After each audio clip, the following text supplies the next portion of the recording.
Chapter 604. Although the commander had a bad temper, he was trusted by the governor of the Stormy Waves Road. Obviously, he wasn't a reckless guy. Seeing that he couldn't get any advantage from Liu Baishui, he didn't want to waste his breath on him. He glared at Liu Baishui and turned to the soldiers beside him. "Watch him. Unsheath your sword. If he dares to move, kill him on the spot." The 4 soldiers shouted, "Yes, sir." They drew their short swords and walked toward Liu Baishui fiercely. But Liu Baishui didn't move, his face expressionless. The commander looked at Li Yunqin behind Liu Baishui. "What are you doing?" Li Yunqin had been doing well on the ship these days, so he was a well-known figure. 2 of the 4 soldiers had asked him about good or bad luck, so they thought they knew his background. He raised his leg to kick Li Yunqin away. "Sir, this kid is a swindler. Get out of here. It's none of your business." The grass on the graves of those who dared to scold him like this was already 3 feet high. But Li Yunqin didn't care about the soldiers' good intentions. Taking advantage of the slope, he turned around and slipped away. The commander stared at him for a while, and then turned to Liu Baishui with a hideous smile. "I know Master Liu is famous, and you're a kung fu master. But listen carefully, you can fight, but you can't kill. These 4 soldiers of mine have killed more people than you. Master Liu, don't take things too hard, and exchange their 4 lives for yours." After saying that, he raised his hand to hold on to the railing and jumped down, landing beside Xiesheng. At this time the deck was in a mess. Those who came up to bask in the sun were businessmen who had nothing to do. Now that the situation was not good, they all wanted to run down the cabin.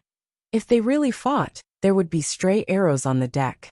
But someone thought he was smart and said they couldn't go down.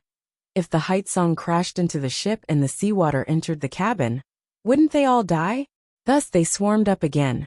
There was a captain on the ship, but he was pulled over by the commander and told to turn the rudder. The captain was also one of Liu Baishui's men, but he couldn't care less at this moment. His life was more important. He hastily ordered the sailors to lower the oars, and the men on deck to lower the sails. But the sailor, and the confusion of the merchants below, stumbled and delayed things for a long time. When the sailors finally got into position, the merchants also ran to the deck. Another wise man said that there would be an arrow on the deck to starboard. They should run to the left of the forecastle. There were about 40 to 50 people in the caravan. Logically speaking, these 40 to 50 people should be easy to deal with, but Liu Baishui was right. Among the remaining so-called sailors, there were a few who were genuine, but there were quite a few who were criminals arranged by the governor of the Stormy Waves path from the prison. But the real fugitives either became officials or nobles, or became heroes of the martial arts world. How capable could they be, who had been thrown into prison and forced to come to sea? Thus chaos ensued. Nearly 100 people swarmed to the port side of the giant ship, and even the body of the ship seemed to shake. Fortunately, the soldiers standing on the side of the ship were not shaken off. The commander of the brigade brought more than 100 people on board. There were about 70 people on the Taowu, and less than 30 on the Haitsong. Now that the less than 30 people had been killed, the remaining soldiers had to maintain order and prepare to fight the enemy, which made it difficult for them to do so. In the end, he gritted his teeth, pulled out his sword, and killed 4 or 5 people before he calmed the frightened rabbits down. Then he arranged the formation and asked Xie Daozhang, who was next to him, what to do. After doing all this, the Haitsong was very close to the Taowu. The Taowu was dodging, and the Haitsong was also turning. Seeing that the Haitsong was about to hit the side of the Taowu, the commander of the brigade shouted for his soldiers to stand firm and get ready to take over. They could already see the people on the opposite ship. There were about 100 of them, and they were holding bright weapons in their hands. They seemed to be quite organized, and their positions were also good, a sharp contrast to the panicked people on the Taowu. The commander of the brigade was stunned. He snatched the monocular from the soldier's hand and took a closer look. The weapons in the hands of the dozens of people in front were long and narrow swords of the army. Indeed, the 30 soldiers had been killed. But the problem was, where did the weapons in the hands of the remaining 70 or 80 people come from? It was not a random preparation. Nor did it look like a private stash. They had hooks, huge axes, shields, and everything else. It was a proper naval battle formation. Damn it! The commander of the brigade was shocked, and he turned to look at the tower behind him. Liu Baishui had disappeared. The 4 soldiers with their swords were also gone. But there was blood flowing down the corridor on the 2nd floor. Even though he couldn't think clearly at the moment. But a chill had crept up his spine instinctively. They seemed to have been tricked. As soon as this thought came to his mind, he found something strange. Previously, when he was shouting on the deck to arrange the formation, the people on the deck were also running around and shouting. Although he killed 4 or 5 people to show his power, and finally made them quiet down, they shouldn't be as quiet as now. On the deck, there were only 30 or 40 people left. Most of them were merchants and a few really timid sailors. The rest of the people were all gone. He immediately shouted, "Defend the enemy." After saying this, he hurriedly added, "Watch your back." But the Haiching was so big. He and half of his soldiers were near the bow of the ship, because he was afraid that the enemy ship would hit the bow of the ship. But when he shouted like this, the order couldn't reach every soldier's ears immediately. So the killing began. In fact, it was very easy. The ship was supposed to carry 200 people. Of them, 46 were merchants and the rest were sailors. The soldiers of the governor's mansion forced their way onto the ship, and there were more than 70 people. Now there were more than 30 people gathered at the bow of the ship, and the remaining 40 or so stayed in the belly and stern to defend against the enemy. First, the ceiling appeared in the sea, which scared them. Then, they found that the Haiching was going to hit the ship in reverse. Once they were hit into the water, they would die immediately. So the soldiers' attention was focused on the group of people at the bow of the Haiching. They had seen the ugly behavior of these useless people on the ship. They didn't expect them to defend against the enemy, as long as they didn't make trouble. But now, this group of useless people was going to kill them. When the brigade marshal realized that something was wrong, the people hiding behind the ship rushed out with long spears in their hands. They didn't fight with the well-trained soldiers, but just raised their spears and stabbed. In the first round, 7 or 8 soldiers who didn't even have time to turn their heads were pierced through. The rest, who were holding short knives, couldn't react in time, and another 7 or 8 died. When they finally realized that something was wrong and wanted to fight back, the number of people sneaking up on them was 3 times their number. Moreover, they weren't a motley crew, and their cooperation was quite skilled. It was a sneak attack. They had the advantage in numbers, weapons, momentum, and terrain. How could they fight back? In just a few breaths, some were stabbed to death, and some were pushed into the sea. Half of the soldiers on the Haiching were gone. Screams came one after another, but it was impossible for the brigade marshal and Xie Sheng to rescue them. The bow of the ship, together with the 2 of them, was surrounded. They were surrounded by sailors on the ship. Most of them had been released from the prison on the stormy waves path. But now, they looked solemn and calm, even calmer than the soldiers of the governor's office. According to Li Yunxin, the spears in their hands were 4 meters long, and they were carried by 2 people. The spearheads were sharpened and burned with fire.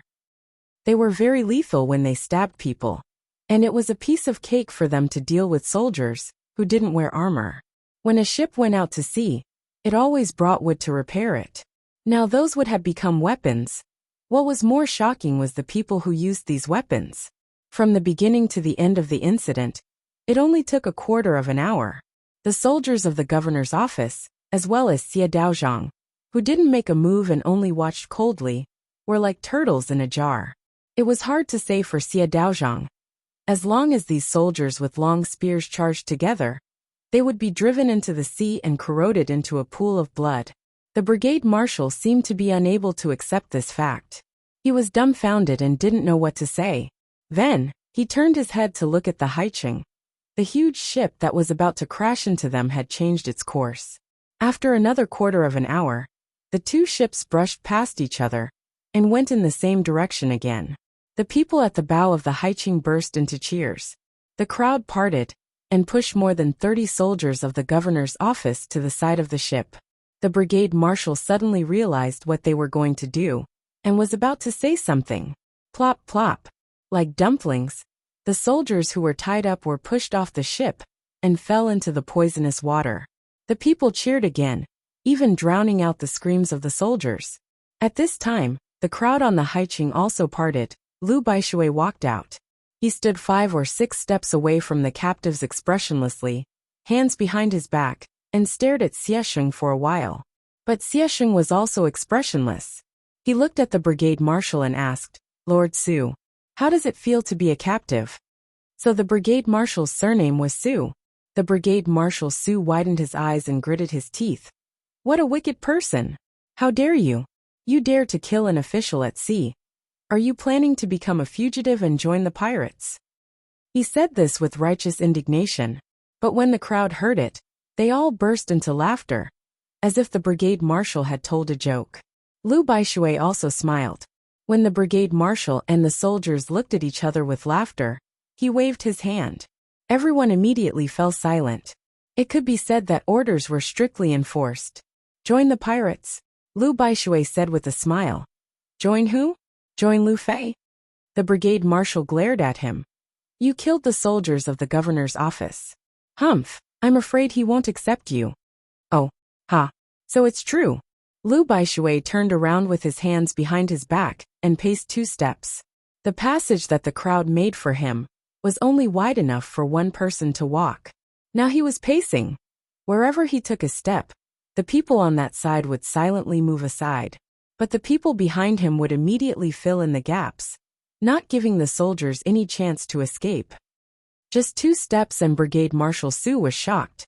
Such tacit understanding and obedience were rare even among the elite soldiers of the East Sea nation. What on earth was this? It said that the governor of the Stormy Waves Road secretly colluded with Sea King Lu Fei. Lu Fei helped him kill some small pirates, and then gave him 30% of the wealth from robbing merchant ships. The governor didn't really send the navy to kill them, so they lived in peace and benefited from each other. So it's true now. The brigade marshal stared at him. Nonsense. Lu Baishui smiled again. It's already this time. Brigade Marshal Su, why don't you think about when and how these people were thrown into prison by you? Those who didn't know what he was talking about might be confused. But for Brigade Marshal Su, it was like a thunder exploding in his head. Just because of this sentence, he felt that he suddenly understood the cause and effect of the matter. The order he received was very simple. He led the soldiers to go to the sea with Taoist Xia to find the Spirit Mountain. On the way, he did one more thing. The governor wanted Lu Baishui's family business, but he couldn't do it on land, so he could do it on the sea. When they reached the East Sea chain, the local officials who also received the order would cooperate with the governor's soldiers on the ship to arrest Lu Baishui. If he didn't agree and wanted to cause trouble, it didn't matter. Among the 400 people on the ship, there were more than 200 who were pardoned from the governor's prison. They had already secretly formed an army and set up their subordinates. They promised that if they helped the army to do something, they would be given official positions. This way, Lu Baishui bought the ship. The money would naturally go to the governor. He also asked him to gather enough people to go to sea. That would be suicidal. Wouldn't it be the best of both worlds? But at this time, Brigade Marshal Su realized that the problem was with those prisoners. Lu Baishui asked him when they were caught, and why they were caught. They were caught after annihilating the original pirates on the 2 giant ships. Everyone knew that there was an internal conflict in Sea King Lu Fei's lair. The 2 pirate leaders brought these 2 huge ships to surrender, but they were all killed by the governor, and the ships were captured. Brigade Marshal Su knew the inside story of this matter. The 2 pirate leaders who came to surrender, the governor recognized them. On the night they docked, he was the one who led the team to get them. They were tied up and sent to the governor's mansion. But once they entered the backyard, they were released and were politely invited in. They talked with the governor for half an hour, and no one knew what they said to annoy the governor. So he rushed in with his men to kill them. It took a lot of effort to kill them, and one of them kept saying things like greedy. About 3 months after the execution of the pirates, another group of refugees came from the west. It was said that the villages near the old Demon Mountain suffered a natural disaster and couldn't survive, so they became thieves. But they didn't kill or harm people, and only robbed everywhere. Like a swarm of locusts, they ate and ran.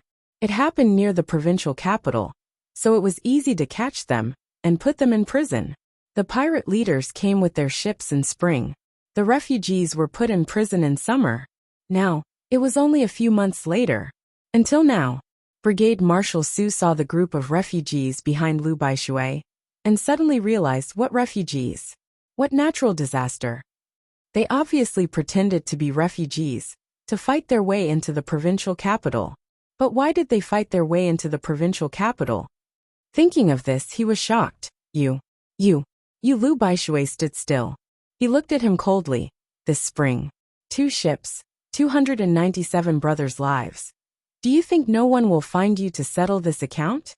The brigade marshal was stunned. He suddenly clenched his sword and said, You are Lu Fei? Chapter 605. Lu Baishui sneered. You are not that stupid. The commander yelled again. No. Impossible. Lu Fei has been on the sea for more than 50 years. How can you be Lu Fei? Lu Baishui still sneered. Do you think Lu Fei is alone? The commander was stunned for a while. How many Lu Feis are there? Sea King Lu Fei is a title. It has been passed down to me for 1,000 years. Lu Baishui smiled. You dare to come to the sea without even knowing this. You are courting death. Hearing Lu Baishui's words, even if the commander didn't know how many people Lu Fei was, he knew that the sailors on the ship were actually pirates. Moreover, they were well-trained pirates who were even stronger than the imperial army at sea. At this time, Li Yunxin was still watching. He had been watching since the Haitsong turned. He had been watching the people on the ship for the past few days and found some clues. For example, those people were discussing and plotting. There were also many people who said different things. They must have had unusual experiences in the past. However, he was not a god who could see the world clearly. From what he had observed, he only knew that these people were not good people. Many of them were discussing how to seize the ship. He didn't expect that they would seize the ship in this way. They didn't seize the ship from Lu Baishui, but from the soldiers. This messed up his plan. He had wanted to observe Xiesheng secretly. Then, he would send him to Dragon Island and get more information from him. But now he and the soldiers were surrounded. This was troublesome. It wasn't Xiesheng who was in trouble. It was Lu Baishui. Since the Haitsong wouldn't crash into them, the environment on the Haitsong wasn't dangerous, considering the venom in the sea. Then, Xiesheng was an emptiness realm expert. To him, emptiness realm experts were like ants. To emptiness realm experts, mortals were also weak. Xiesheng's current body was tyrannical, far surpassing the so-called Vajra body, realm of secular martial arts. When he mobilized his spiritual power, those wooden spears that fiercely stabbed his body would at most cause superficial wounds. The only weak points were probably the eyes and the lower body. However, he wouldn't easily expose these 2 points to others. If Xiesheng wanted to escape or even counterattack, he could force his way into the crowd and start a massacre. The soldiers followed. Lu Baishui and the other mortals couldn't resist them. If he had extra spiritual power to write talismans and throw 1 or 2 into the crowd, it would have been more efficient. On the other hand, Lu Baishui was not stupid. Otherwise, Li Yunxin wouldn't have been able to see some clues until the day the 2 giant ships were about to set sail. He knew that Xiesheng was a cultivator. So what preparations did he have? Li Yunxin hid behind the crowd and watched calmly. This crowd was none other than the traveling merchants. These traveling merchants really didn't know anything, including Pan He. While looking at Lu Baishui and the governor's mansion soldiers, he was also paying attention to these people. With the steward of the Freemasons on this ship, there was no reason why the people from Southern Wood House couldn't come up. There must be people from Mu Nanju on the Taowu. Who was it? But while he was calm, others were not as calm as he was. The traveling merchants just wanted to take the ship to the East Sea chain. Knowing that there were soldiers on the ship, they weren't worried. Instead, they were happy and felt that this trip would be safe. They panicked when they saw the sealine. But they knew that they would be fine as long as they didn't get splashed by the seawater. But now they realized that they had boarded a pirate ship. And this pirate was so bold that he even killed the soldiers of the governor's mansion. An hour ago, They were basking in the sun and fishing happily, but now they were on the battlefield. The timid ones were so scared that they wet their pants. Those who were a little braver also turned pale. These people recognized Li Yunxin. The one who was close to him whispered, "Little immortal, you told me that there would be a bloody disaster this year. But we would be able to turn bad luck into good luck. Are you referring to this trip?" Li Yunxin glanced at him. It was the guy who liked to show off. He smiled. "I was just joking. How would I know?" The guy's face turned bitter. "You." As soon as he said this word, he heard the brigade commander shout, "Taoist Xie, it's time for you to take action." This sound scared the rest of his words back into his mouth. Pan He, who had been staring at Li Yunxin, turned to look at Xie Sheng. Xie Sheng was very calm from beginning to end. He looked at the situation on the ship coldly, and didn't rush to take action. Even after Lu Baishui and Travel Commander Su had shown their cards, she only had a cold smile on her face, carefully watching Lu Baishui's every move. Li Yunxin knew that he was watching Lu Baishui's attitude. Even if Lu Baishui showed the slightest fear of Taoist Xie, Xie Sheng probably wouldn't directly conflict with him, because it meant that Lu Baishui knew Xie Sheng's strength. Xie Sheng had taken the dead bodies off the ship, but this was not enough to make Lu Baishui afraid. Xie Sheng would think that Lu Baishui knew his background. And if he knew his background and did this, it meant that he was prepared. There were other methods to deal with him. Xie Sheng and Li Yunxin were smart people, but their personalities were polar opposites. Li Yunxin was never afraid of taking risks. He was like a madman who wanted to die. Every time he took a risk, it was a reward for him. It also made him crazier. If he had complete emotions in his previous life, maybe he would be a big gambler. This time he took Lu Baishui's ship to the Dragon Island was a good example. He never thought that he could deceive everyone and find out the situation on the Dragon Island without leaving any traces. If he really did it, it would be the best. But if something happened or someone found out, it was no big deal. He just had to act according to the situation. But Xie Sheng was the opposite of Li Yunxin. He was extremely cautious and conservative. Not only that, he wouldn't hide in the mountains for more than 10 years. If it was Li Yunxin, he would have already run out. So at this time, he didn't act blindly without thinking. But Lu Baishui didn't let him see through him. He sneered, "Take action? A Taoist who knows how to play tricks. Do you fools really think he is an immortal? Push them into the sea." After saying this, he immediately turned around. It was as if the fate of Taoist Xie and the army was already decided, and he didn't need to pay attention to them anymore. So Li Yunxin knew that this guy really had other tricks up his sleeves. He sighed. He had thought that he had met a true hero, but he didn't expect that Lu Baishui was not completely honest. No matter what difficulties he had, he still hid his identity from him. Although Li Yunxin was the same, when Lu Baishui turned around and glanced at him, Li Yunxin still smiled at him. His eyes didn't move, but the corner of his mouth twitched. This kind of smile was called a fake smile. Chapter 606. Lu Baishui turned his face away. It seemed that he didn't want Li Yunxin's identity to be exposed, which meant that although he had changed from a land hero to a sea hero, at least he still remembered Li Yunxin. Although, he should also be suspecting whether Li Yunxin's identity was real or fake. He turned around and gave the order. The pirates around him were astonishingly fast. The second mate on the Taowu immediately shouted in a low voice, "Raise your spears forward." The pirates let out a low growl as they ferociously thrust their long spears forward. At this moment, Xie Sheng finally made his move. He was expressionless at first, but he was still expressionless now.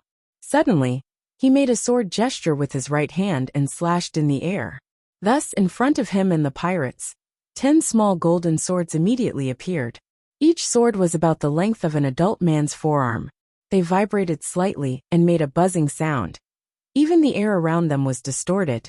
It was like a hot summer day, and the air above the road was distorted because of the heat. But these 10 swords didn't bring heat but coldness. The pirates who were advancing were stunned, and even the second officer who gave the order was stunned. For these mortals who only heard about cultivators and immortals in legends, the sudden appearance of the golden swords in the air might be more shocking than blood and corpses. I am a cultivator.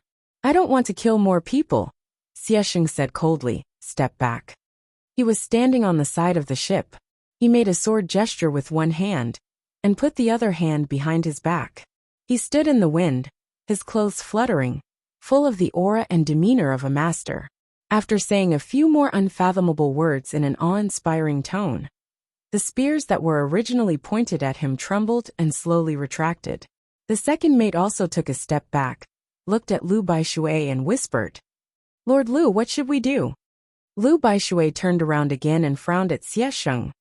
Daoist Xie, this is between me and the governor's mansion. This is a grudge between me and the governor's mansion. You are a virtuous person, so why must you get involved? After saying this, he paused and his throat moved. When he said the first few words, his tone was calm and composed, as if he was not the least bit afraid of the 10 light swords in the sky. However, this slight pause betrayed his emotions. Xiesheng noticed this and snorted softly. These people want to go out to sea with me to look for Dragon Island. If you kill them, who will serve me? He flicked his fingers lightly.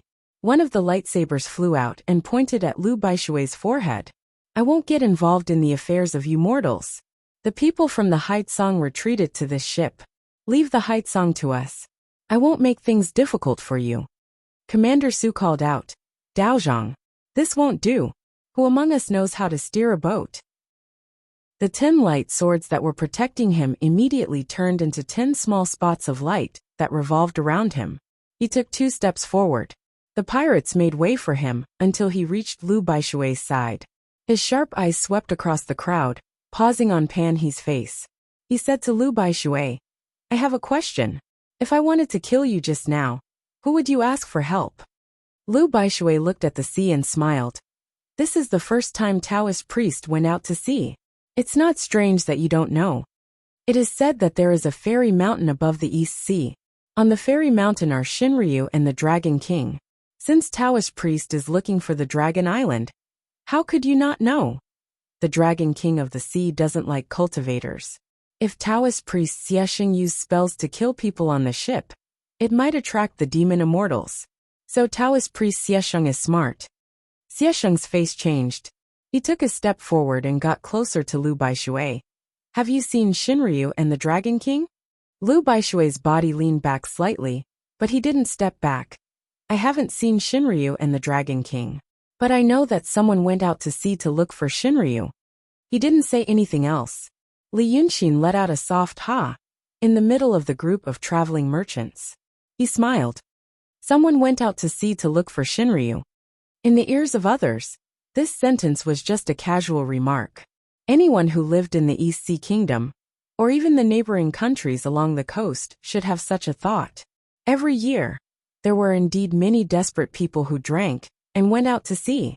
They thought that once they found the dragon god, they could realize their dreams and come back from the dead.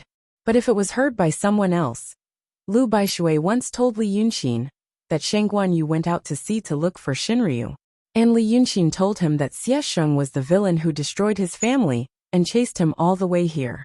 At this moment, Lu Baishui said this to Xiesheng. If what Li Yunxin told him was true, such a normal sentence would definitely attract Xiesheng's attention and vigilance.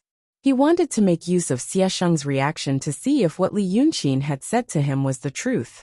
Li Yunxin smiled again. Then the smile slowly froze on his face, and he stared at Lu Baishui. Since he used such a reason, how could he not predict what would happen? Now that Lu Baishui wanted to see Xiesheng's expression, he would definitely see what he wanted to see. Xiesheng thought that Shinryu was the person he was looking for, so no matter who went to look for Shinryu, he would be moved. But Lu Baishui actually used what Lu Baishui told him before to test him. Li Yunxin stared at Lu Baishui for about 3 breaths, and then took a deep breath. Then he slowly exhaled. He saw that Xiesheng was indeed moved, because of what Lu Baishui said. Someone is looking for Shinryu. He slowly frowned. Who? Lu Baishui was silent for a while, and then he smiled. Many. Just in Baishui town alone, there are 6 or 7 people who want to go out to sea to look for Shinryu. Who among us hasn't thought about it? Xiesheng's eyes became cold. Are you making fun of me? Lu Baishui shook his head. Master Xia, don't worry and take the boat. When we arrive at Aquarius Bay, we will arrange for someone to send you to Dragon Island. After saying this, he turned around and was about to leave. But he didn't expect that Xia Sheng, who was calm and didn't want to cause trouble, suddenly changed into a different person. He flicked his finger, and the 10 light pearls around him immediately expanded and became 10 golden light swords again. 9 swords forced the pirates around them away, and the last one was hanging upside down above Lu Baishui's head. Make it clear, Xia Sheng said word by word. Who is looking for Shinryu? Do you know how to go to Dragon Island? It was originally calm and peaceful, but because of one sentence, even Lu Baishui didn't expect it. He didn't know that finding his own organization was Xia Sheng's first priority, and that night, Li Yunqin planted a seed in Xia Sheng's heart, making him even more wary of this world and the people in this world. Now that Lu Baishui asked this question, Xia Sheng, who was a smart person, how could he think of Lu Baishui as a simple pirate? He must think that Lu Baishui knew something about Shinryu. Otherwise, why would Lu Baishui say that someone went out to sea to look for Shinryu? Even Lu Baishui didn't expect this sudden change. At this moment, Xia Sheng's face was a little ferocious. The aura of a cultivator was completely released. It was like an angry beast facing Lu Baishui, making people feel the most intense pressure at the first moment. The pirates around them also felt the intense danger. They didn't doubt that if Master Lu didn't answer to Xia Sheng's satisfaction, he would probably die on the spot. Even if he was satisfied, it would probably be a disaster. This Taoist priest Xia was alone when he stood on the deck and killed Brigade Commander Su without warning. But now, he became another person. Is this what a cultivator looks like? Lu Baishui's face also became cold. Xia Sheng wants to fight? Did you forget what I said just now? The monster in the sea. Where did you hear that from? Or did you know it from the beginning? You. But Xia Sheng didn't care about what he said now. It was like before. He was a lazy beast that didn't care about the ants crawling on his body. But now that he found out that the ants had something he wanted, why would he care about the threats? The sea was so vast. Even if there was a monster, how could it coincidentally come to this place? Who are you? After he said this, the light sword above Lu Baishui's head fell with a buzzing sound. The tip of the sword pressed against his head and cut his hair. Soon, blood flowed down along his temples. Chapter 607. The pirates let out a cry of surprise. Lu Baishui must have a high prestige in these people's hearts. They had seen Xia Sheng's ferocious appearance and the mysterious means he used. But when he saw that Master Lu was injured, he shouted and thrust his spear forward. The 9 light swords protecting Xia Sheng's body immediately reacted. They made a soft sound and formed a light curtain in the blink of an eye, sweeping toward the crowd. Not only the spear was easily broken, but the wrists of the people holding the spear were also cut off. The lightsabers were extremely sharp. They didn't feel pain until the spear and the hand fell to the ground. Suddenly, there were screams, and the smell of blood spread. Lu Baishui frowned and shouted, "Go back! No one move! Go back!" The pirates cared about him, and he cared about his subordinates. After such a shout, everyone knew that they were no match for him, so they could only glare at Xia Sheng. Although they didn't retreat, they didn't fight anymore. "I don't want to kill more people. And I don't want to cause trouble," Xia Sheng said coldly, "so you should know. If you don't answer my questions, you will die. Now." Lu Baishui stared at him for a while and suddenly laughed. "Okay. I will tell you, someone told me about you." Li Yunqin smiled in the crowd, but Lu Baishui was silent after saying this. Xia Sheng waited for a while and frowned. "And? Nothing." Xia Sheng looked at him deeply. "You want to tell me that you only know this much?" "Of course I know a lot." Lu Baishui smiled. "But I won't tell you." "Ha!" Xia Sheng snorted. Then his fingers moved slightly. The lightsaber that cut Lu Baishui's hair slowly moved downwards, through his forehead, nose, lips, chin, neck, and finally stopped at his chest. The lightsaber moved silently, but slowly, a line of blood appeared. Lu Baishui's whole face was cut in half by a thin line of blood. The lightsaber cut his skin. Then more and more blood gathered and flowed down his face. It seemed to be some kind of demonic and evil makeup. I have a way to cut you open alive without killing you. I can let you see how your heart beats and how your intestines move. Xiesheng said. You only have one life. Don't be stupid. Lu Baishui touched the blood on his lips and looked at it. Then he looked at Xiesheng calmly. I was entrusted by someone, so I'll do my best. If you want to say that I'm being foolish, I've been foolish for decades. I've seen the sharpest knives and the strongest liquors. What's death to me? Xiesheng sneered. Of course death is nothing. But before you die. As he said this, Lu Baishui suddenly lifted his hand and tore off his coat. Thus, his upper body was exposed. Xiesheng was stunned. The merchants on the deck were also stunned. His chest was no different from an ordinary person's. But on his back, abdomen and ribs, there were densely packed red runes. The wave under his feet followed the two ships steadily, and did not fall at all. He reached the side of the ship, but didn't jump off the wave. He only looked down at Xiesheng and shouted, I'm General Fubo under the command of the Eastern Sea Dragon King. Who dares to use Dharma on the Eastern Sea? Seeing this scene, everyone was shocked. The pirates were fine. Swords and soldiers always gave people an inexplicable sense of confidence. So they all clenched their weapons. Although they were surprised and panicked, they didn't go too far. But the merchants were different. They were all businessmen, and very few of them were hot-blooded. But now they saw a so-called General Fubo with their own eyes. First, 3 people fainted without saying a word. The rest all knelt on the ground as if they were blown by the wind, shouting Dragon King, help us, and so on. Li Yunxin was also among the crowd. He sighed and sat down cross-legged, watching the show. He turned into a young boy, not very tall. A group of men in front of him were kowtowing, which covered him. But even if he didn't cover himself, the demon who called himself General Fubo didn't notice him. Because at this time, Lu Baishui smiled and pointed at Xiesheng. General. He was the one who used Dharma just now. He even threatened me with the lives of hundreds of people on these 2 ships. General, please investigate. When Xiesheng used Dharma to threaten him, he didn't panic at all.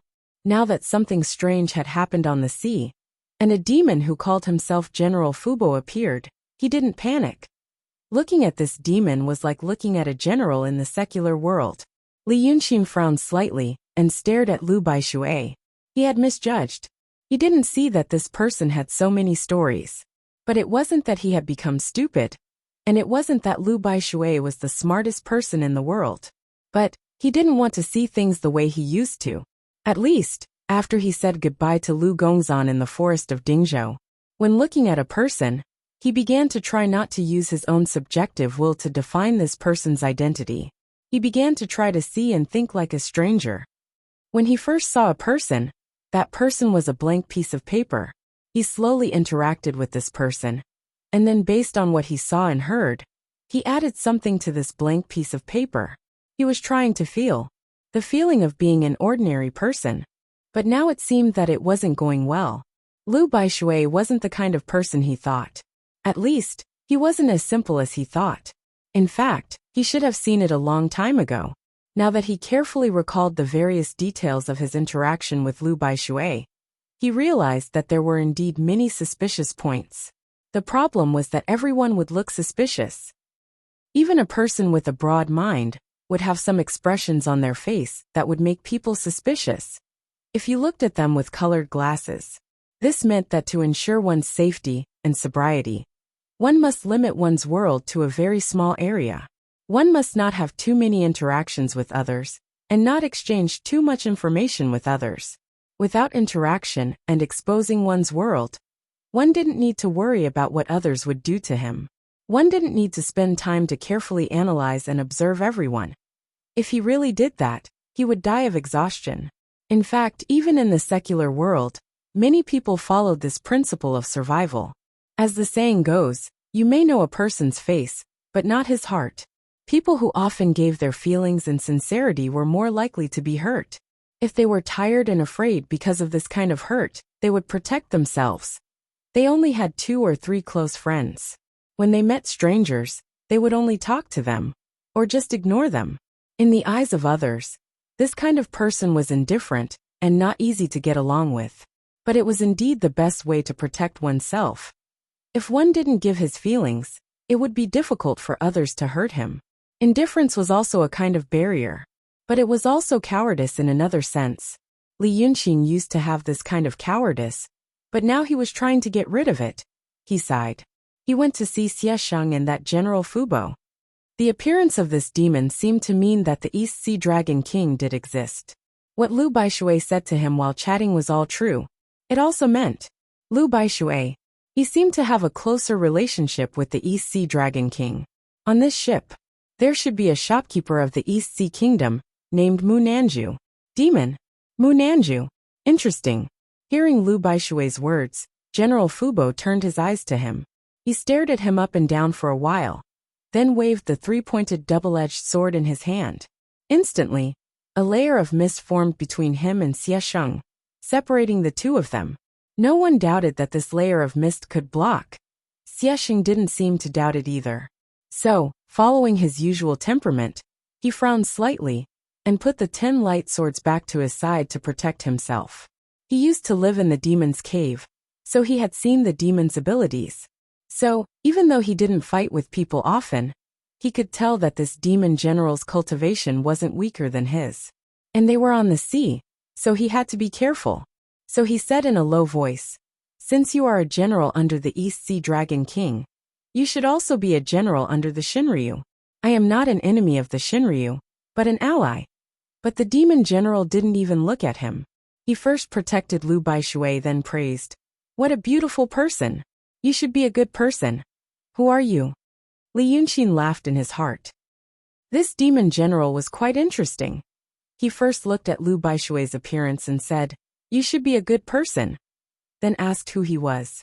Lu Baishui paused for a moment, then laughed and cupped his fists. "You have good eyesight. I am Lu Fei. I have some relationship with the East Sea Dragon King. Since you are the great General Fubo, under the Dragon King of the East Sea, you must be highly valued, so you should have heard of me."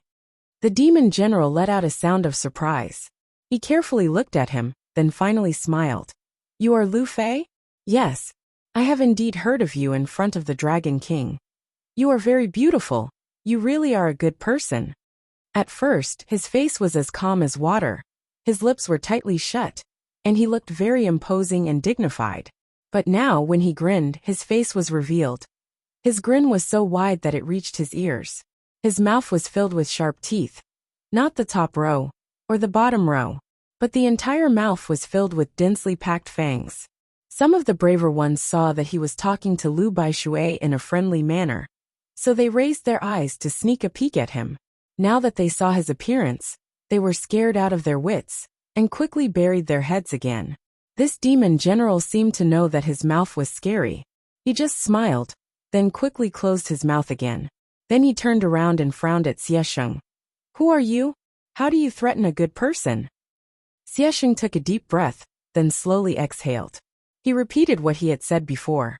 "Since you are a general under the Dragon King of the East Sea, you should also be a general under the Shinryu. I am an ally of the Shinryu." The demon general immediately shouted, "Hey! Who do you think you are? You don't deserve to mention the Lord of the Shinryu." He raised his eyebrows and looked Xie Sheng up and down again, seeming to be angrier. "You are so ugly. You are definitely not a good person. My mistress hates ugly people the most. It doesn't matter if you are ugly, but you dare to use Taoist techniques on the sea. But do you know that my mistress hates people like Daotong and Kenzo the most?" Li Yunqing laughed again. He felt his mood lighten. This demon general was really cute.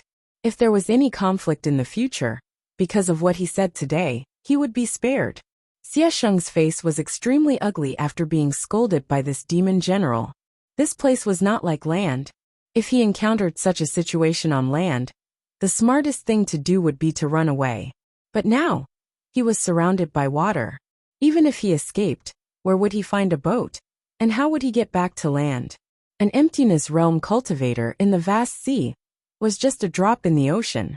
To him, the current situation was like a stranger to him. But something strange happened. Before this great General Fubo appeared, the water between the two huge ships surged violently. Xiesheng also believed that the appearance of the sea beasts proved that he was indeed someone under Shinryu's protection. His organization was summoning him. With the two of them together, it would be a wonder if they would give up. Li Yunqin sighed, ready to stand up from the ground. At this moment, the sea rippled for the third time. This time, it was far in front of the Taowu. A monstrous wave rose up, almost turning into a mountain. Not only did the wave under Great General Fubo's feet become inconspicuous splashes, even the two huge ships seemed to become small boats. The monstrous wave covered the sky and the earth. Even the seaweed and fish in the sea were swept up. Against the blue sky and the bright sun, it was as if there was a ferocious ghost dancing in the wave, extremely frightening. In just 2 breaths of time, before anyone could react, this towering wall of water stood on the bow of the 2 ships, moving forward with the ships, but not crashing down. The reason for this was because there was a godly monarch standing on top of the wave. This godly monarch was more than 3 meters tall. He was not wearing armor, but he was still better than wearing armor, because his body was covered in black scales. Even his cheeks were covered, revealing only a pair of golden eyes. Above his golden eyes on his forehead was a pair of dark golden horns. These horns were thin but extremely long, reaching straight into the sky. It made this godly monarch seem extraordinary and disdainful. Now he stood on top of the wave. With a pair of bright eyes, he looked down at everyone on the ship and let out a thunderous voice. "You still don't restrain yourself when you see me. Are you courting death? If the 2 of you keep arguing, I will bury you at the bottom of the sea. Behave yourselves." After saying this, the wave retreated and fiercely slammed down. Such a huge wave was enough to smash the 2 huge ships into pieces. However, this godly monarch seemed to only want to teach everyone a lesson, and had no intention of killing. Only the head of the wave came crashing up, but in an instant, 2 of the 3 masts on the ship were broken, leaving only the main mast. The wave crashed down on the deck. The 2 huge ships shook violently as if they were about to capsize, and it took a full quarter of an hour for them to barely stabilize. But those sailors who were injured and unlucky were blown to God knows where. Presumably, they had no chance of survival. The group of merchants around Li Yunqin was lucky. They were originally hiding in front of the ship. When they were blasted to the ship by the current, there was always something pulling them, which saved their lives. The black-armored godly monarch on the wave came and went very fast, and he didn't even announce his name.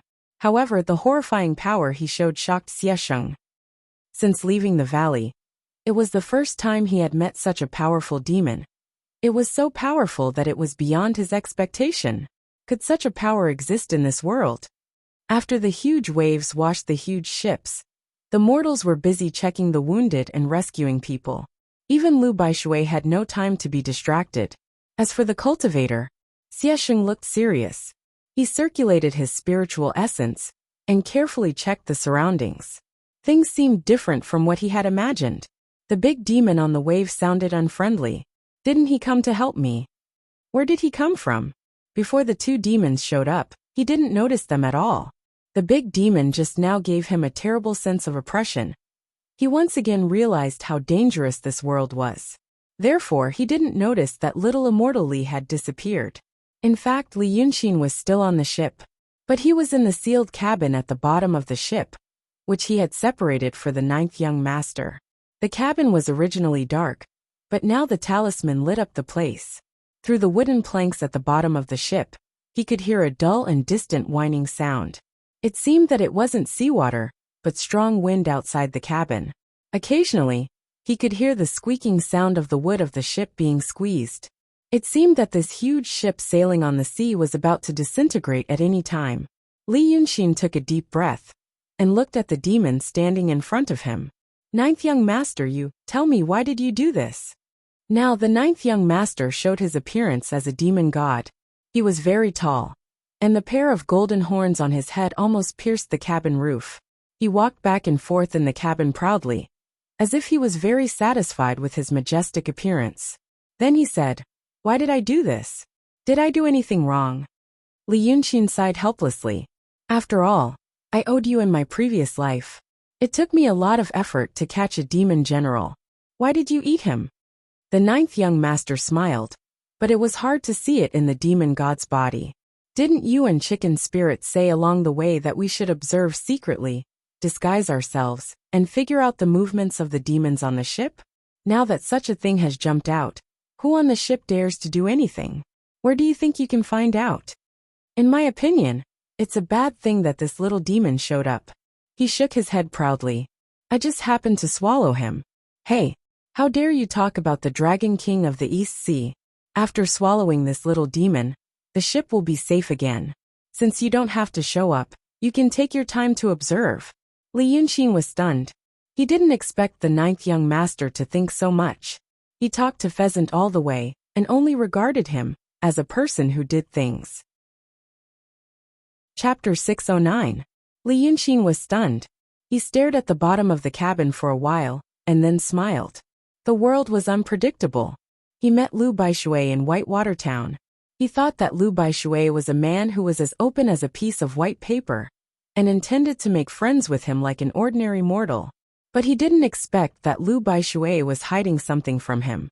Although Lu Baishui was a real man who stuck to his Tao, and would rather die than betray Li Yunxin, but this kind of feeling was not so pure. Li Yunxin knew that he was not without fault. He was the one who hid his identity first. As he once said to Xian Shilio, it was difficult to get a good result if you start with deception. He didn't expect that the ninth young master whom he was secretly on guard against, and whom he asked Shanji to make a good impression on all the way, was really thinking about him and doing things for him. After all, there was a deep hatred between them. Who could say for sure what would happen in life and how people's hearts changed? So he felt a little warm in his heart. As the saying goes, lose in the east corner, gain in the mulberry. Perhaps he might try it again cautiously. As he thought of this, he heard General Fubo on the ground suddenly let out a low roar and pounced on him. This demon was swallowed, so it was extremely afraid of the ninth young master. Now that the ninth young master had escaped through the wall, only Li Yunxin was left. Li Yunxin was a super big demon in the mysterious realm. When his aura was restrained, even a mysterious realm cultivator would find it difficult to see through him, let alone a little demon general. This demon also lost some of its mind because of the pain and torture. It didn't think that a mortal could be so fearless, so it wanted to take him down and escape. This pounce was fierce, but in the eyes of Wei River Dragon King, it was no different from an ant waving its tentacles to show off. The fiendish demon that had leaped into the air was sent flying back with a boom, smashing into the wall of the cabin. Li Yunxin felt a little better at this time. This casual strike contained several kinds of magical powers. Not only did it send him flying back, but it also strengthened the wall with its demonic power. It was as if the demon had hit an iron wall. With a bang, it was flattened into a thin pancake on the wall. Dead. Then he hooked his index finger slightly. A misty green iron chain stretched out and locked the muddle-headed soul of the demon. At this moment, he frowned slightly and waved his hand at the ground. A blue flame immediately ignited, burning all the dirty things on the ground. At the same time, he took out a talisman from his bosom and shook it, releasing a cloud of black mist. With one hand, he pointed at the demon general's soul a few times from afar. A strange talisman formation formed around him. Of course. Didn't I tell you? On the way, she told Li Yunxin that when Shangguan Yu and her party sailed near Mount Penglai, there was a sudden storm. The storm was so strong that it seemed that it would not stop until the ship was overturned. Fortunately, Shangguan Yu was not an ordinary person. She managed to save the ship with her supernatural power. But in the end, they still crashed into the goddess Penglai temple in Mount Penglai.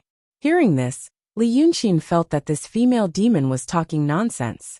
How could such a big ship crash into a temple? But he didn't point it out. She also said that she stayed in her palace for a long time and asked many questions. Later, she learned about the rebel and went to find the rebel, the Dragon King of the East Sea mentioned by Lu Baishui. After that, Goddess Penglai possessed Li Si and escaped from Mount Penglai. Her explanation for this was, Shangguan Yu had gone to look for that traitor, so she had no choice but to expose her hiding place. Finally, She found a way to leave Mount Punglai. Of course she had to run far away. Li Yunxin ignored her. He only said to the demon general, "I'm asking you." The demon general didn't dare to hesitate. He looked even more spineless and said in a trembling voice, "Yes, yes, yes. I don't know if her name is you. Last year, there was indeed a woman who made trouble for the king." Speaking of this, he stole a glance at Li Yunxin. Seeing Li Yunxin's dark face, he asked, "Is that woman dead?" The demon general froze, as if he was thinking about something. He said cautiously, "Goddess, is this a human being?" "What? How does he look like a human being?" "Idiot." Goddess Punglai was furious. "Do you think I'll be caught?" Bah, bah, bah. The demon general did not fawn over anyone, and his heart was about to break from fear. He kowtowed again. "Yes, yes, yes. Reporting to this monster king. That woman was looking for my that traitor to bring bad luck to her. So they fought. In the end, she was defeated and imprisoned by that traitor. She is still imprisoned to this day." Li Yunxin fell silent with a gloomy face. The demon general didn't know if he had said something wrong. He looked at Goddess Punglai, but she ignored him. After a moment of silence, he walked to the demon's soul, stretched out a finger, and touched his forehead. The demon general didn't know what Li Yunxin was going to do, and Goddess Punglai didn't seem to know either. "I'm here to see if you're telling the truth," Li Yunxin said in a gloomy tone. "You should blame yourself for playing these tricks in front of me at this moment." Then he crooked his finger. The demon general's soul seemed to be suddenly scattered and turned into many clouds of hazy mist, which looked like Goddess Punglai now. Li Yunxin raised his hand and grabbed, taking all the mist into his palm. In his left hand, the book of life and death given to him by Bai Yanjun appeared. Then, he slapped the mist in his palm onto it. Inside the open book, densely packed words immediately appeared. The demon general had just asked Li Yunxin if he was a human or a demon, and observed his expression. Obviously, he wanted to figure out his identity before thinking about what to say. He was afraid that if he said something wrong and angered this big demon king, he would lose his soul as well. In the end, he was too smart for his own good. Li Yunxin wanted to hear the truth, not happy words. Since he could see that this demon wanted to say what he wanted, he might as well break the demon's soul and search his memory carefully. The last part was for the banshee to hear. He turned around. He turned around and slowly flipped through the booklet page by page. From time to time, he raised his head and looked at Goddess Punglai meaningfully and gloomily. After flipping through 5 or 6 pages, Goddess Punglai suddenly shrunk into a small cloud of black mist and screamed in a shrill voice. "Ah, I didn't lie. Ah, why are you looking at me? Ah, you scared me. Don't look at me." Li Yunxin sneered. Goddess Punglai didn't lie, but she didn't tell the whole truth. From the demon general's memory, the so-called Mount Punglai was indeed related to the Dragon Island. Or, it was the gateway to the Dragon Island. People said that there were 4 immortal mountains on the sea: Dragon Island, Punglai, Ingzhou, and Fanghu. These 4 mountains did exist, but their whereabouts were not fixed. Many people claimed that they saw immortal mountains and immortals, but even the descriptions of the immortal mountains in the same sea area were different. Some people said that they remembered the exact location of the immortal mountains, but later generations couldn't find them, because the 4 mountains were floating on the sea. In the demon general's memory, this goddess Punglai was one of the demon kings that Lord Shinryu personally conferred on Mount Punglai 2,000 years ago to guard the gateway to the Dragon Island. But this memory came from a rumor. General Fubo's true body was a great white shark. He was only at the peak of the transcendent realm about 1,200 years ago. Goddess Punglai was conferred, happened before he was born. About 1,000 years ago, Goddess Punglai's demonic power suddenly weakened. She fell from the profound realm to the emptiness realm. No one knew the reason. But after all, she was conferred by Lord Shinryu. For a while no one dared to rebel. Later, a demon general under Goddess Punglai's command volunteered to go to the Dragon Island to see if something had happened to the true dragon and caused the current situation. Of course, the female demon didn't allow it. Thus, the demon general sneaked away. 3 years had passed since he left. After 3 years, everyone thought that the demon general was dead. But he came back. His cultivation had improved, and he had reached the profound realm. He said that he had found out the reason for his trip to the Dragon Island. It was because of Goddess Punglai's disrespect to the true dragon that the Divine Lord was so furious that he seized her cultivation base. Now, she separated her dragon power and sealed it in him. She conferred him the title of Dragon King of the East Sea and gave him control over Mount Punglai and the East Sea. She also conferred the other 8 Dragon Kings to manage Yingzhou, Fanghu, and the vast waters around Midland. Therefore, it became a rebellion, according to Goddess Punglai. Chapter 610. After the East Sea Dragon King took over the throne, he became more magnanimous. He didn't purge anyone, but he said that he would let bygones be bygones. This great General Fubo was originally a little fiendish demon that didn't make the cut. Because he stood on the right side at the beginning, he got the title of Following the Dragon, and was asked to patrol the East Sea every day. As for Shangguan Yu, he didn't see it with his own eyes, but he heard it from the demon on Mount Punglai. But it was about 80 to 90% accurate. There shouldn't be any lies in this demon general's memory. If there was something he didn't know, it was just something he didn't know. For example, Shinryu made this goddess Punglai the demon immortal guarding the mountain. In that case, what exactly was she? Nowadays, Li Yunxin was experienced and knowledgeable. He had seen birds and beasts that had attained the Tao. He had also seen ghost cultivators. It wasn't like there weren't any stools or carrying pole spirits, and he himself was a dragon child. But he had never seen Mrs. Sanhua and Goddess Punglai. When he was with Sanhua, he thought it was because she was seriously injured and lost her mind. So she was confused. But after seeing Sanhua on Mount Yunshan and Goddess Punglai here, he knew this kind of thing. Although they looked stupid, he understood it. Looking at the memory of the Supreme General Fubo, they were originally like this. They didn't have any trauma. They always looked crazy. What is it? Li Yunxin realized this was a key point. He suspected Mrs. Sanhua before, but he wasn't sure. Now, there was Goddess Punglai in front of him. If he could get the inside story from her, maybe the curtain that had been covering him was lifted halfway. Without a doubt, Mrs. Sanhua was sent to him. The mastermind behind the scenes was most likely Mu Nanju, to protect him, and to find out if he was the real crown prince Xiesheng. Then this Goddess Punglai, what is her background? Which side is she on? Thinking of this, he slowly closed the book. He looked up at the female demon. The cabin was illuminated by talismans. However, it was not a bright light. Instead, it was a faint yellow flame that hung in the air. Now that he had a terrifying thought in his mind, his eyes were filled with undisguised malice. Thus, when his face was illuminated by the yellow flames, it became even more uncertain, as though he was an evil spirit. So you used to be a profound realm demon. I apologize for my rudeness. Li Yunxin looked at her maliciously as he slowly paced back and forth. This demon general's head is filled with a lot of things. But you know, there are some things. The more he knew, the more curious he became. For example, what exactly are you? And why did the Shinryu confer you the title in the first place? If I ask you, will you answer me honestly? At this point, he had slowly walked to the front of Goddess Punglai.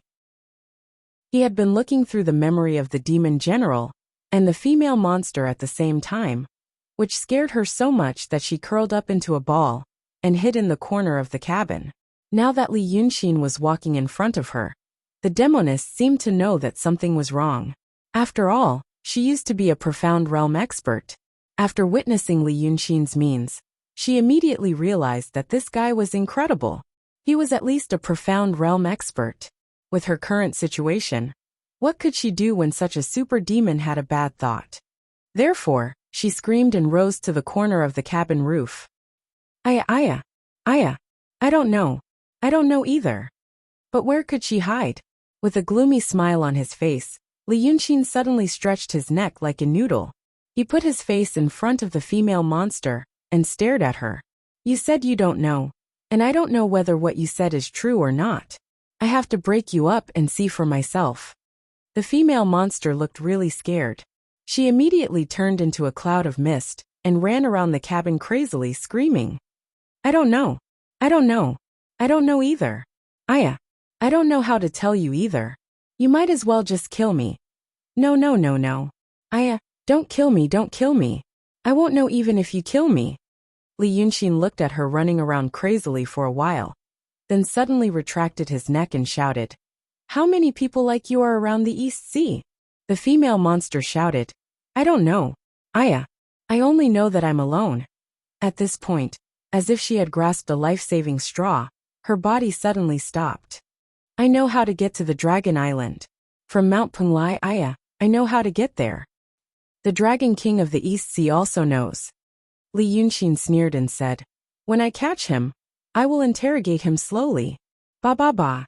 The female monster spun in the air. That's because the Shinryu opened the sea ban. The Shinryu wants to let people in, so he can get in. I know how to sneak in. Sneak in. Do you want to sneak in?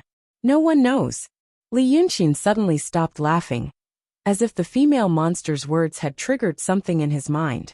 He thought for a while, then said, Why didn't you say so earlier? The female monster looked like she was about to cry. A faint black fog was emitted from her body. I just remembered. Sealing me on the Dragon Island is to suppress something. I sneak in from there. Li Yunxin was silent for 2 breaths. Then he smiled and squinted at her. Actually, you weren't the only one in the East Sea. You guarded Mount Penglai. There were 2 others similar to you. One guarded Mount Ingzhou, and the other guarded Mount Fanghu. Because the 3 mountains never appeared at the same time. This General Fubo didn't know, right? You didn't say anything about this.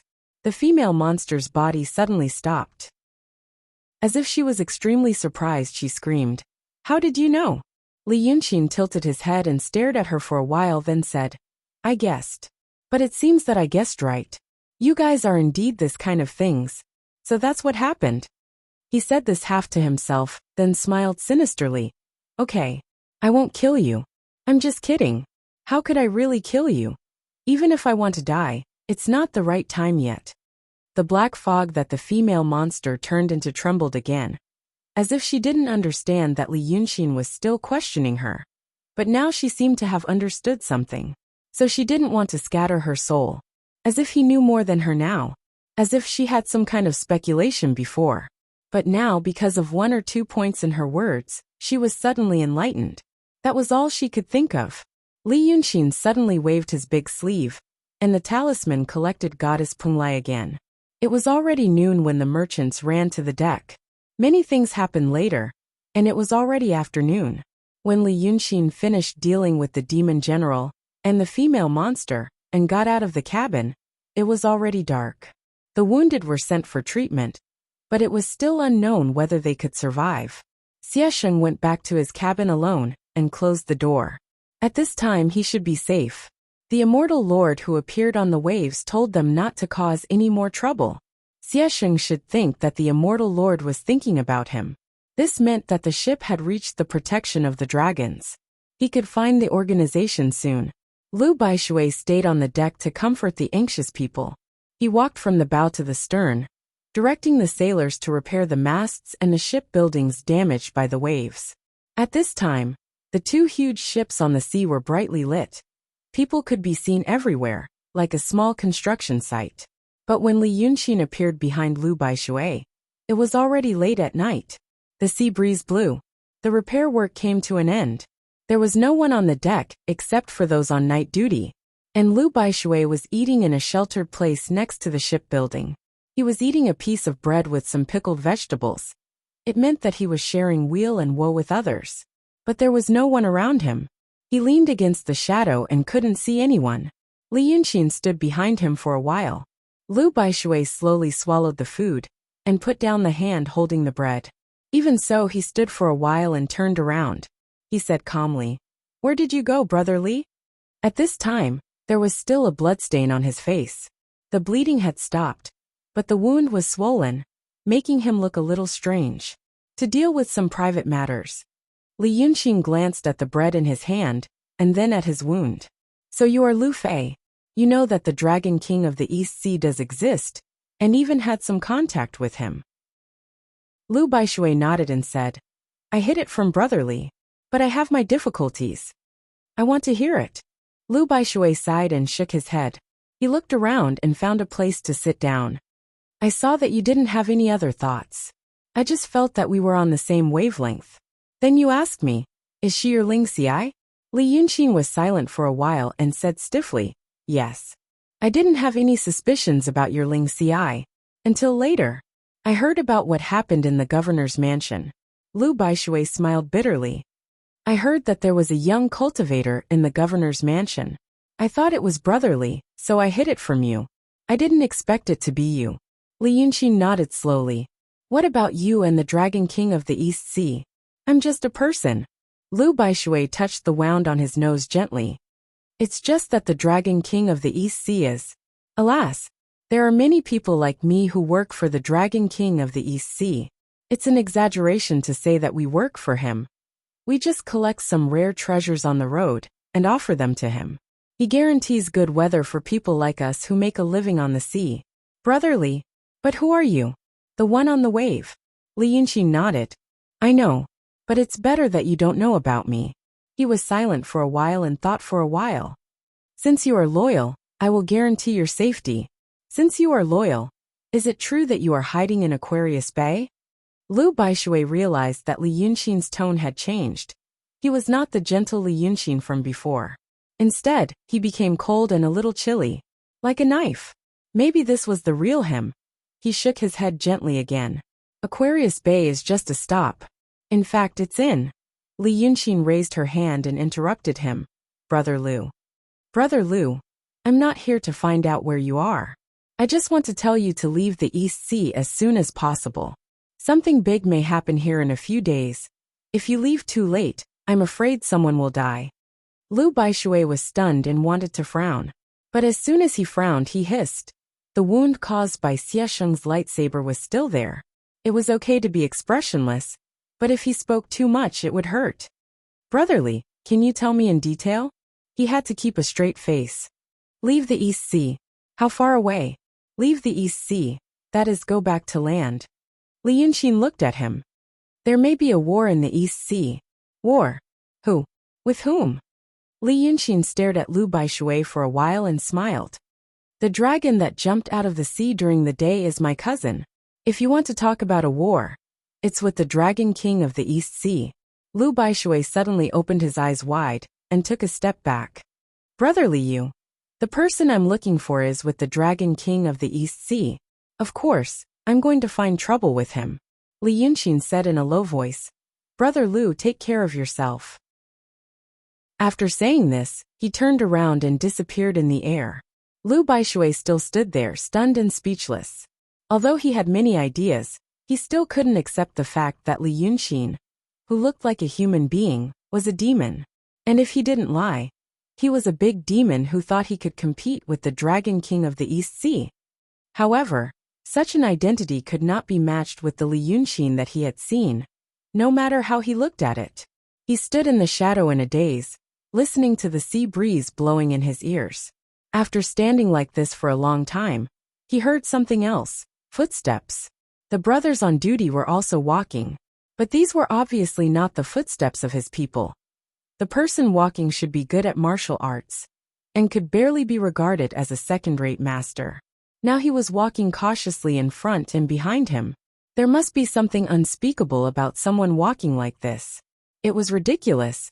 Just a moment ago, he was thinking about the East Sea, the Dragon King of the East Sea, and Brotherly, who might be a big demon. But now, the footsteps of ordinary people, which were insignificant to those existences, startled him again. Lu Baishui felt that his brain was a bit numb. Too many things had happened on this ship that were beyond common sense. Now all of them came back to him. He felt that his feeling before he went out to sea was correct. There was a big whirlpool, and he was falling deeper and deeper into this whirlpool. He sighed inwardly, and told himself to move forward cautiously to look at the man.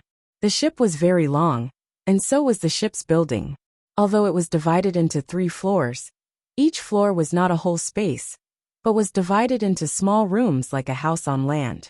He was now near the bow of the ship, looking at the belly of the ship, and saw a woman. It was very dark on the deck. He couldn't see her face clearly, but there was only one woman on this ship, Pan He. Her footsteps were light, and her movements were agile. She raised her hand to touch the railing, and silently jumped to the second floor. Lu Baishui sighed in his heart for the umpteenth time. It seemed that something was going to happen again. Now, after seeing what happened during the day, and hearing what Li Yunqin said, even a man like him felt powerless in his heart. This was not a matter of being depressed and dispirited, but knowing that there were some things that he really couldn't do. For example, if the demons really fought on the sea, what could he do? This trip to the sea was to do his own things, and also to solve some problems. He didn't expect that now. He was the incidental thing in other people's eyes. His brother Li and Xiesheng seemed to be out of his control. Now this woman had jumped out. He had a hunch that the things that happened to this woman after her death might not be something that he could control. But there were hundreds of his brothers on the ship. If he didn't bite the bullet and go to sea, who would? Lu Baishui shook his head, and his figure also rose in the night, going to the second floor. Chapter 6:11. Now there was only one person living on the second floor. Xiesheng. At the same time that Lu Baishui noticed Pan He's movement, Li Yunqin also noticed it. He was now standing on the top of the main mast that hadn't been broken. The huge ship became smaller under him, and the open sails swelled in the sea breeze. As far as his eyes could see, he could only see the boundless sea. The sea was sparkling under the moonlight, as if the ship was sailing on the back of a giant dragon. Pan He's every move was in his perception. Even if this woman was a martial arts master compared to mortals, her voice was still too loud in the perception of a mysterious realm monster. Her feet stepped on the wooden planks, her palms touched the wall, and she gently exhaled. All these were heard by Li Yunqin, and he made precise movements. He asked Pheasant to erase Pan He's memory of that night, but he didn't get rid of her, because he wanted to let her doubt ferment in her heart. This woman was not smart in his eyes, but she was not stupid among mortals. A Freemason in charge of the Donghai nation suddenly lost her memory on the ship, and her wrist was broken. She should know that someone had done something to her. Someone did something to her, but didn't kill her, and just didn't let her remember. Maybe this person was not completely hostile. It was possible that they were on the same side in some ways. It was just that she didn't know the immensity of heaven and earth and provoked him. So he attacked her. So this not completely hostile person, in Pan He's opinion, who could it be? It could only be the Donghai nation's grand manager of Namiju.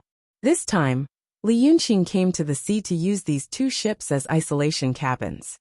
If he could get rid of the last tail of Namiju and the Freemasonry, he would really disappear from their control. However, he found the Freemasonry, but not the Namiju.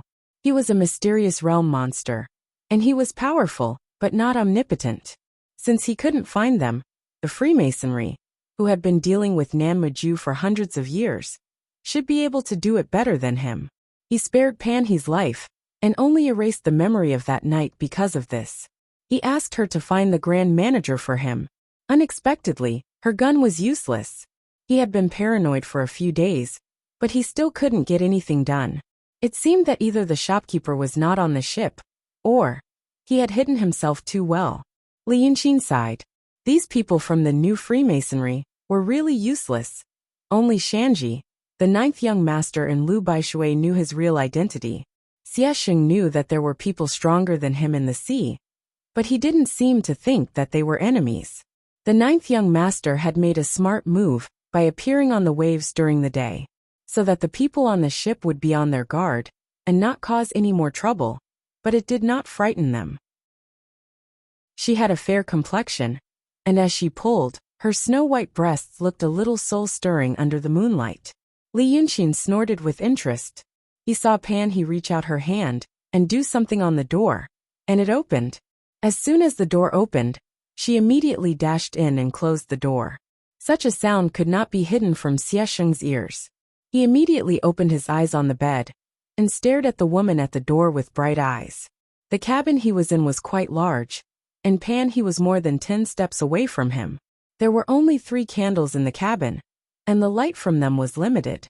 Therefore, even with Xiesheng's current cultivation, he could only see the appearance of the woman. He seemed to be prepared for this. He gloomily stared at Pan He for 2 breaths and said in a low voice, "Who are you?" Li Yunqi noticed that he began to circulate his qi. Spiritual energy filled his body, ready to attack at any time. But Pan He laughed lightly. It was the kind of laughter that a woman would make intentionally. And it was completely different from normal laughter. Even her voice became sweet. "I'm the incense holder. I'm here to deliver incense to Taoist priest." The last 2 words were enunciated lightly and dragged out. Her tone was tactful and full of provocation. It was as if the atmosphere in the room had suddenly become too sweet. As she spoke, she stared at Xiesheng and slowly walked towards him. When she took the first step, Xiesheng didn't say anything and didn't stop her. It was as if he wanted to see what she was going to do. When she took the second step, Pan He pulled open her belt. The soft silk belt slid down and fell on her outstretched thighs. And because the belt was pulled open, her snow-white and round thighs were faintly visible. She wasn't wearing underwear. The unique fragrance of a woman's body spread in the room. Xiesheng slightly frowned, but still didn't say anything. So Pan He took the third step. The silk belt on her thighs slid down. And so did her outer robe. So a delicate female body, with only a light pink doo-doo, was exposed in the room.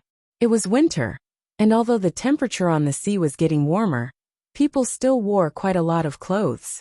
In this era, there was no 3-dimensional tailoring, so the graceful figure of a woman was hidden under the loose clothes. Therefore, when she took off her outer robe and revealed her snow-white slender legs, smooth collarbones, and round and towering breasts, she finally understood why Wu Jiasong had bought her in the first place. The body hidden under her clothes was rare and wonderful in this era. So she took another 3 steps. Pan He walked to the candlestick on the table. Xiesheng finally saw her face clearly. His eyebrows gradually relaxed, and he squinted his eyes, and finally said the second sentence. "What do you want?" Generally speaking, the stronger one had more desire in some aspects than the weaker one, let alone cultivators. Cultivation, the essence, qi and spirit. The true fire of Yuan Yang grew stronger with the health of the essence, qi, and spirit. Without good guidance, it would be difficult to suppress. At least before Li Yunqin turned 14, Li Chunfeng and Sheng Guanyu had been guiding him in cultivation. Unknowingly, they had helped him resolve this difficulty and prevented him from burning like Xiesheng. It was a pity that Xiesheng started to cultivate the golden light method that Li Yunqin gave him. However, as mentioned earlier, the path of cultivation was very dangerous. It was not like the secular martial arts he learned in the grotto. Without guidance, he ended up like this. But this was only part of the reason. The other part, this was probably a fact that every transmigrator couldn't avoid. Coming to a world with the mentality of a game, and having martial arts that could override all living beings. If that person was originally interested in certain aspects, and had a strong need for it, he had been cooped up in the deep mountains for more than 10 years.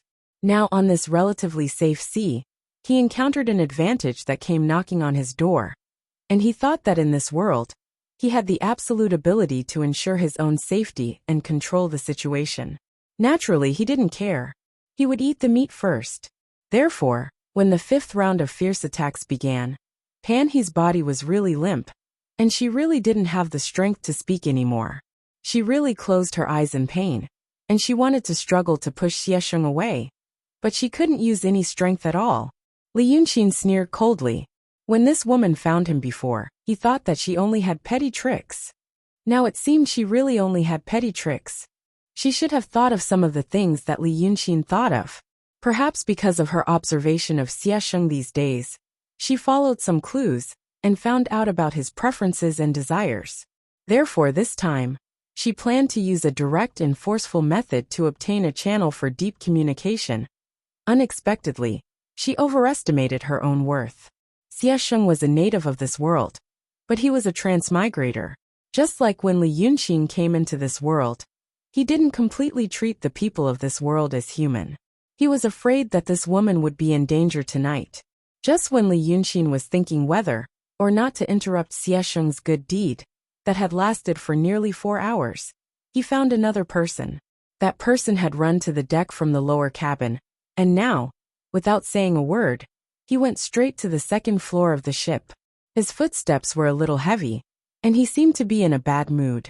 Li Yunxin squinted his eyes and looked. It was Wu Jiasong. He laughed, and temporarily gave up on the idea of making a move. He found that Wu Jiasong had walked to the second floor, to the door of Xiesheng's cabin. After a slight hesitation, he slowly moved closer, and put his ear on the door to listen. Naturally, he couldn't hear anything. After being stunned for a while, he turned around. But he didn't leave. With his hands in his sleeves, he sat against the wall beside the door. It seemed that he wanted to wait. Chapter 6:12. At this time, Lu Baishui was waiting. Unexpectedly, his patience was also very good. Or maybe he couldn't fall asleep anyway. He sat in the corner of the second floor with his eyes half closed. For as long as 4 hours, whenever a member of the crew on night duty was seen, a low whistle, like the sound of the wind, was used to signal them to retreat. Thus, when Xiesheng's 5th round of fierce attacks ended and Pan he completely fainted, it had been almost 4 hours. In the cabin, Xiesheng climbed up from the soft body. Half of the bed had collapsed. He was an emptiness realm expert, and had a strong body, so he didn't care. However, Pan He's back was pressed against the broken stubble of the bed.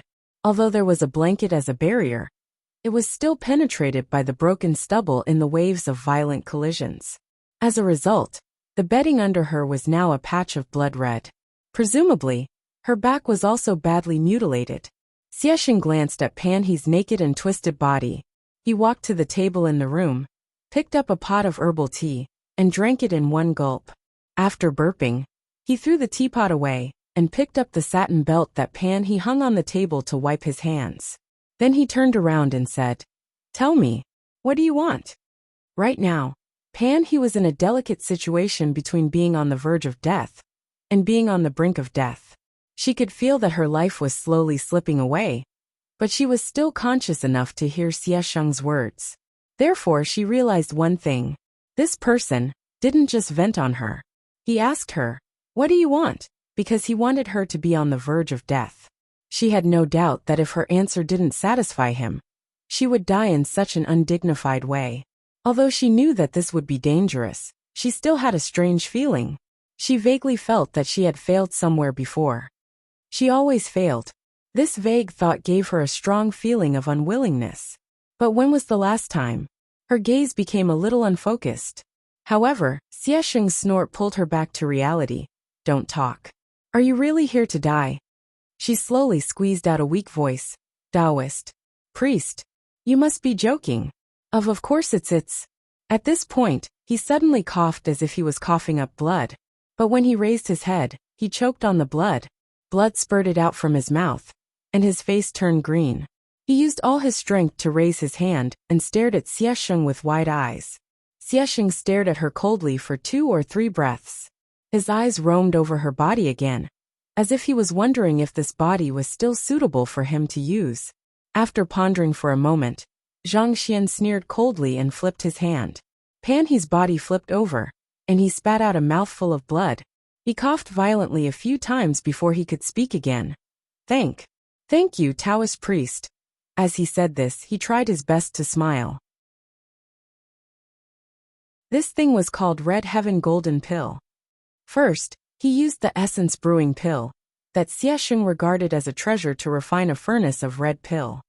Then, he used the red pill and other natural treasures to refine 9 heaven powder. This 9 heaven powder was nourished in a fine gold furnace for 300 years, and then combined with some other treasures to refine red heaven pill. Once the red heaven pill was done, it would take 16 years and 9 months to refine it into a red heaven golden pill. In order to refine a scarlet firmament gold pill, it would take about 400 years, using hundreds of origin brewing pills as a primer, and supplemented with all kinds of heavenly treasures that were worth hundreds of thousands of origin brewing pills. He had about 15 or 16 of these pills in his hand. They were glistening yellow and golden, about the size of a broad bean. Because of the refining method, there was a kind of wonderful smoke, very much like the pot gas, that ordinary people talked about when cooking. Li Yunxin picked one up and threw it into his mouth. While looking at the scene in the mirror, he chewed noisily. Eating this pill like this was a waste of its medicinal properties. Just like the pills he ate on Cloud Mountain, to replenish the demon power in his body. But now, he liked the taste of this pill. When he was a human, the only things he could eat were grains and miscellaneous foods. Now that he was a demon, his steel teeth were indestructible, and he felt that his menu of food had suddenly expanded. Eating. It was nothing more than the taste and texture of the food. No matter how crispy the food was, could it be as crispy as roasted pebbles? Just this one bite was probably equivalent to eating the wealth of a country. If a red heaven golden pill was given to a human emperor, that emperor would probably want to exchange the whole empire for it. When he ate such an astonishingly valuable snack, Xie Sheng was smiling in the room. So it's true. This sentence, he didn't ask Pan He to answer. She seemed to already know. You are just tools that can move and talk. You don't deserve to play tricks with me. After saying this, his palm released a little spiritual power. Then he asked Pan He to absorb some of the essence brewing pill. The woman's face immediately had a healthy color. His aura had also calmed down from its weak state. She clenched her teeth and said in a low voice, Taoist Xie. Xie Sheng snorted coldly. I'll ask you a second time. Who is the biggest enemy of your Freemasonry in this world? When Li Yunxin, who was watching the show from the clouds, heard this sentence, his body slightly leaned forward. He seemed to be nervous. He even put down the second red heaven golden pill that he was about to put into his mouth. He already knew this woman Pan He. This woman was a little smart and ambitious. She met a good opportunity to take the position and felt that she had a chance to advance. So she had the drive to risk her life. First she dared to look for him. Then she dared to look for Xie Sheng. And she didn't see herself as a human. And as Xie Sheng said, she really treated herself as a tool. What happened tonight was proof of that. Even when this woman was on the verge of death and was badly mutilated, she still wanted to smile for Xie Sheng to see. She was extremely ruthless. She was extremely ruthless to herself and others. If she wasn't so stupid, she was actually very similar to Li Yunxin himself. Because Pan He was this kind of person, so Li Yunxin could guess what she would say. She originally wanted to tell Xie Sheng that Shinryu is the sky demon. Because they, the members of the new Freemasonry, who only knew part of the truth, still thought that the so-called Great Calamity was really some invasion of the sky demon. They should also know that the origin of this child from heaven was related to the elders of Cloud Mountain. Since they were related, they should be in the same camp. And Xie Sheng asked her, who is the enemy of the Freemasonry? According to Li Yunxin's speculation, he probably wanted to use this question to indirectly confirm his own guess. This Xie Sheng was extremely smart, so he knew the strategy of asking questions. To get the answer to a question, it was best not to directly ask the question. Also, don't listen to the enemy's unnecessary details and nonsense, because those details and nonsense might be misleading. Only ask what you want to hear, then integrate the results and compare them. This was the best way to get the truth in a situation where there was too much information. The enemy of the Freemasonry was naturally the organization that he belonged to, the organization that belonged to Art Saint Chen Zhao. And Pan He, this woman who wasn't afraid of death and also wanted to take the position, would not obediently surrender at this time. She would definitely want to try and achieve her goal. So she would say, It's Shinryu, Li Yunxin said softly, staring straight at Pan He. It's Shinryu, Pan He said softly without any hesitation. Huh? Li Yunxin leaned back in his chair and tossed the second jindan into his mouth. She still wanted to lure Xie Sheng, the child from heaven, to cause trouble for the Shinryu and achieve their goal. Hearing her answer, Xie Sheng was silent for a while. It was indeed the answer he wanted. The god of Shinryu was the leader of the Little Demon Protection. For him, he believed that the Little Demon Protection created by the Shinryu was the organization that he should find. And his organization was the enemy of the Freemasonry. Pan He's answer indeed supported his point of view. And for him, there was indeed a factor that Li Yunxin didn't know that made him believe in this. He asked the second question, just to see if Pan He would start telling the truth, since he thought he already knew the answer. In fact, Pan He lied. But Xiesheng believed that what Pan He said was true. This was the part that made Li Yunxin the happiest and most excited. At this time, such an interesting thing was rare. The two people with ulterior motives, because the information they had was limited, they both thought that they knew everything. They said their own lies, but in the end, it became the truth in each other's ears, and made each other even more certain of their own thoughts. Li Yunxin slapped his thigh and laughed. Although his laughter was blocked by the barrier that he cast, and no one could hear it, he still felt that it was extremely amusing and carefree. Halfway through his laughter, he suddenly stopped laughing and snorted coldly. Back then, when Su Yusong and Zhuomuja saw him being played around by all kinds of fake news, they probably laughed like this too. Those two bastards. Fortunately, there was nothing left of them. Li Yunxin snorted again, threw the third jindan into his mouth, and chewed it fiercely. Since Xiesheng got the answer he wanted, after a moment of silence, his expression became slightly relaxed. He circulated qi in his palm again. Pan He let out a moan. The wounds on her back and lower body began to heal slowly, but at the same time, it was extremely itchy, and she couldn't help but moan a few more times.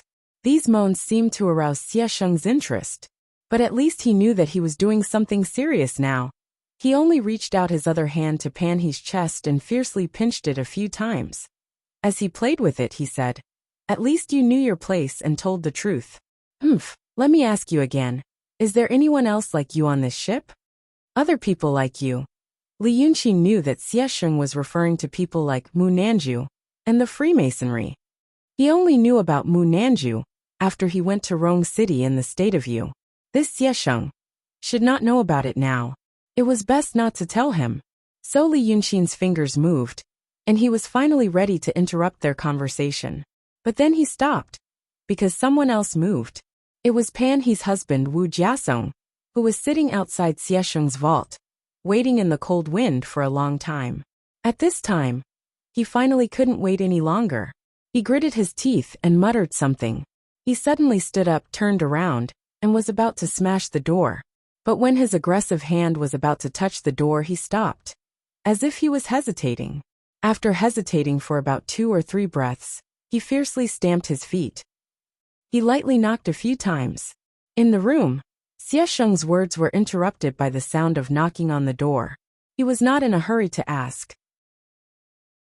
Instead, he sneered and put more force into his hand. "Ha! Your man has been waiting outside for a few hours. Do you want to call him in?"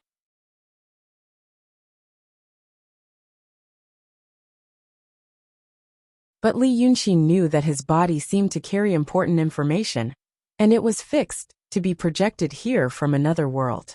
It was not a wise choice to use a carrier with such a terrible defect to carry important information.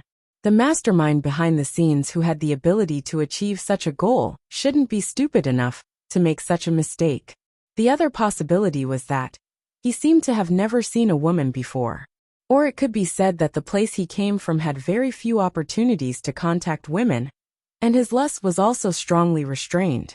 On this point, Li Yunxin could see some clues from his first 2 rounds.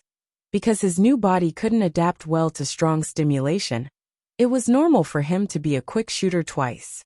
But his jerky movements at the beginning were not normal.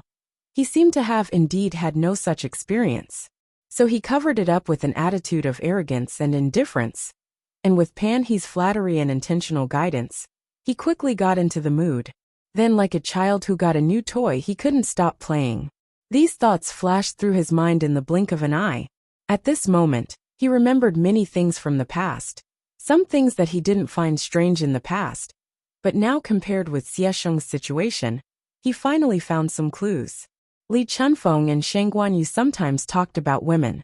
In the past, he felt that he was pretending to be a child, and neither of them could tell. Now he knew that both sides were acting. He was pretending to be a child, and the two were pretending to be his parents. They were observing in the dark. Sometimes they would inadvertently talk about things between men and women. It wasn't any hardcore content. It was just some questions about love. And they might have deliberately led him to express his views in a way that would make his parents laugh. Now that he thought about it, if there was a soul hiding in this body with normal desires and normal experiences, Under their guidance, he would unintentionally express some views that were normal and not strange compared with his current identity. But Li Yunqin wasn't a normal person, so he couldn't say any normal views.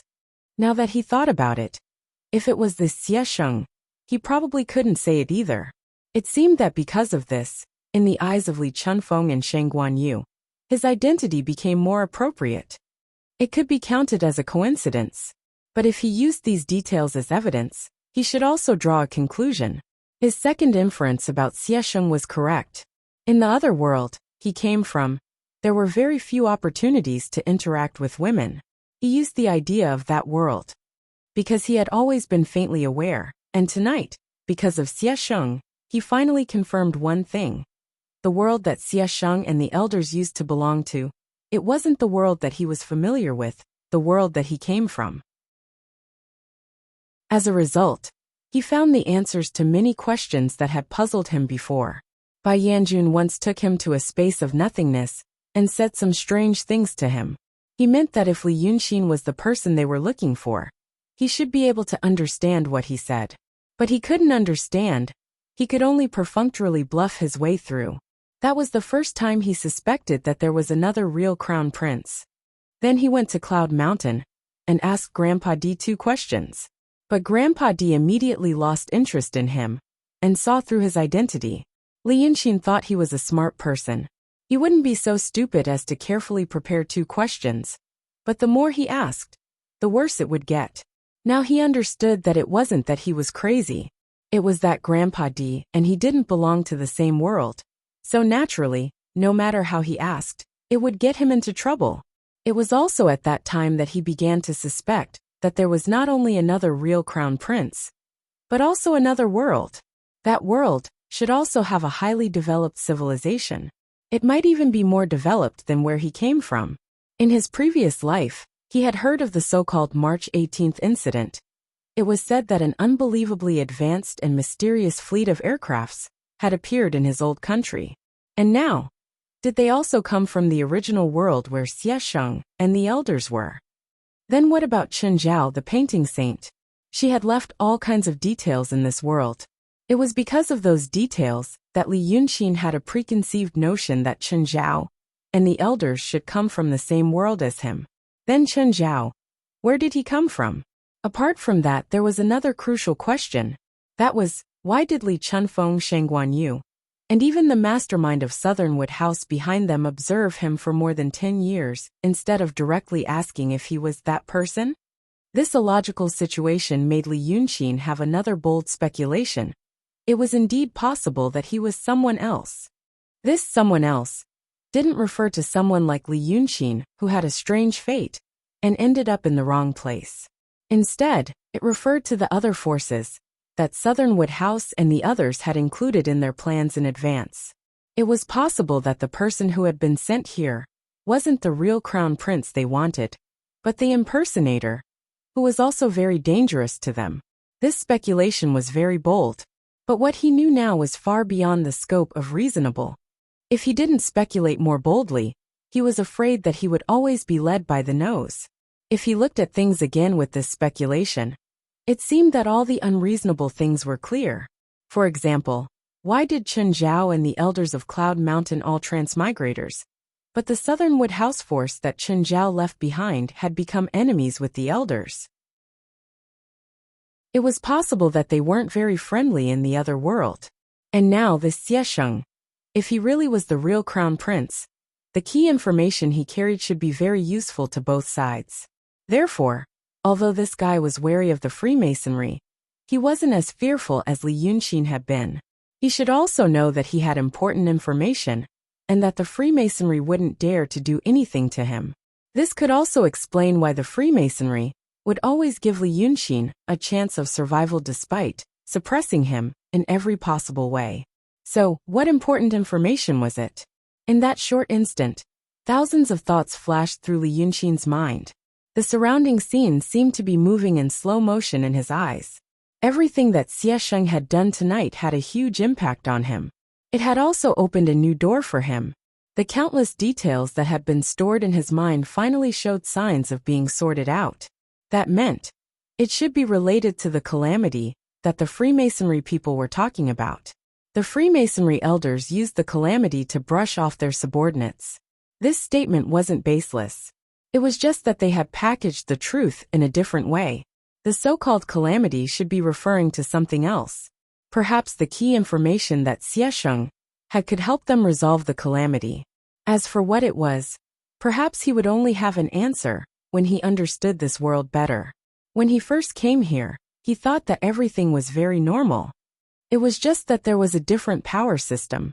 Now the more he understood, the stranger he felt. What was the so-called weak water? What was the celestial? Why did the Black Yama King die for no reason? Why were everyone, including mortals and cultivators, trapped in this vast midland? This Xiesheng, was he the person that Mu Nanju really wanted?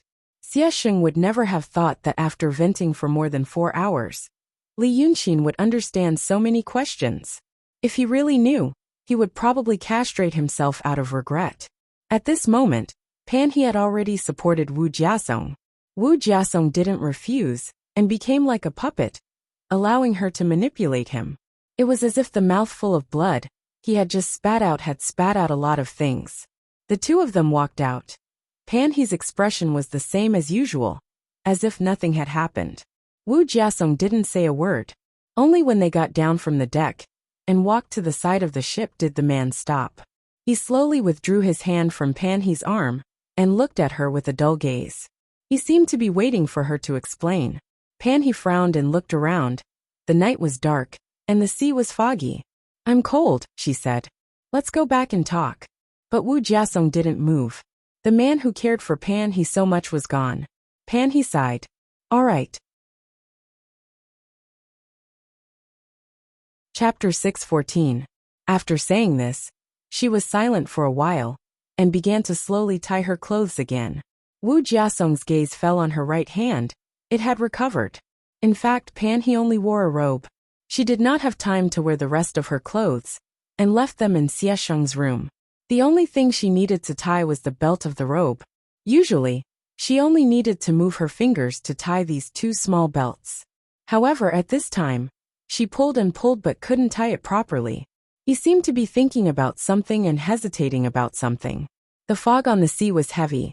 The two of them were silent for a while. Their hair, eyelashes, and beards were covered with a layer of water droplets.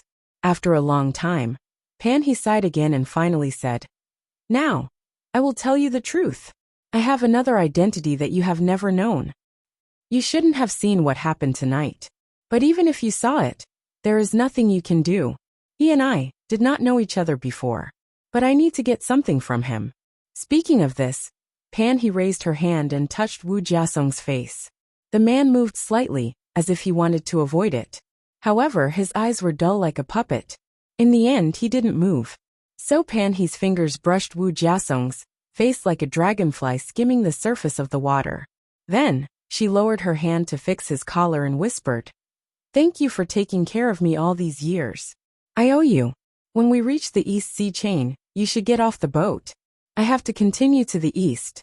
What I want to do, you will die if you get involved." After saying this, Wu Jiasong still didn't speak. Pan He waited for a while, then sighed for the 3rd time, and was about to turn away. But she heard him whisper, "Did you find him or did he force you?"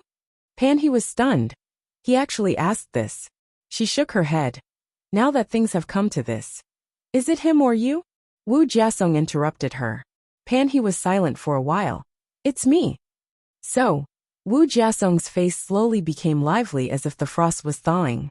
He took a step back as if he wanted to see Pan He's whole body. "Why don't I know? Of course, I know you have another identity.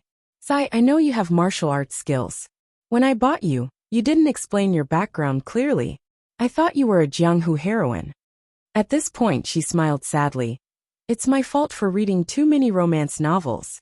I even thought of stories for you." He thought to himself, "Perhaps you're a hero who offended your enemies and wanted to live in seclusion. Then you came to me. Since I like this story, I never asked you. I just thought that I have a lot of friends. If you have a calamity, I can also resolve it for you." Ha! As he said this in a low voice, his brows slowly furrowed. "Why didn't I think about it? How could there be a heroine in a legendary novel? A woman walking in the pugilistic world, showing her face in public, mingling with a group of bandits, robbers, and people who fight fiercely and bravely. What kind of thing can she be? Ha! There are so many heroines like you. Those who didn't produce anything and didn't make any money, put it nicely, were wandering the Jianghu.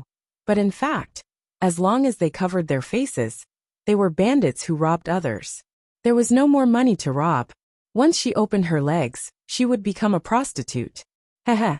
If she didn't do well, she would marry a bandit, or go to a remote place to be a foreign woman. If she did well, she would have some reputation and become a heroine. But it's just those girls in the brothel use their talent and beauty as a gimmick. You guys use your heroism as a gimmick. Marry someone like me. Jiasong, enough. Enough. When Wu Jiasong said these words, his tone became more and more rapid, and his voice became louder and louder. But Pan He was very calm. Seeing his face turned red again, she interrupted him. I've been with you for so many years. You know I don't have time to do those things. Don't be angry. You just vomited blood. You're not in good health. Wu Jiasong suddenly shouted loudly. I don't need your hypocrisy. His cry was heard by all the sailors on night watch. So they came over to see. Lu Baishui couldn't hide in the shadow and pretend nothing had happened. Therefore, Li Yunxin saw him jump down from the second floor with a beautiful movement. He pretended that he had just walked over, stuck his head out from afar, and shouted in a low voice. Who's there? What's going on? While talking, he walked over slowly. Li Yunxin felt that Lu Baishui didn't really want to get involved, so he was dawdling. This guy was really smart. He knew where the water was deep and where the water was shallow. His name had the word water in it. A famous person once said, a small temple is full of demons, and a shallow water is full of turtles. Now he felt that this sentence was very true. There were only 200 people, but they had a lot of power. He regretted making this trip at this time. Wu Jiasong sneered, looked at Pan He and said loudly, Good, someone is coming. Then he looked at Lu Baishui. What's going on? You want to know what's going on? Okay, let me tell you. His voice became louder and louder. At this moment, Xiesheng was still in the cabin.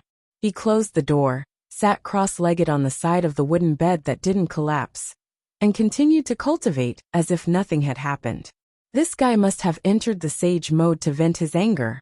It was a good time to suppress his inner demons and break through the realm. This method was the same as those cultivators who went on a killing spree in the mortal world, passed a fake tribulation, and then continued to cultivate. Li Yunxin sighed.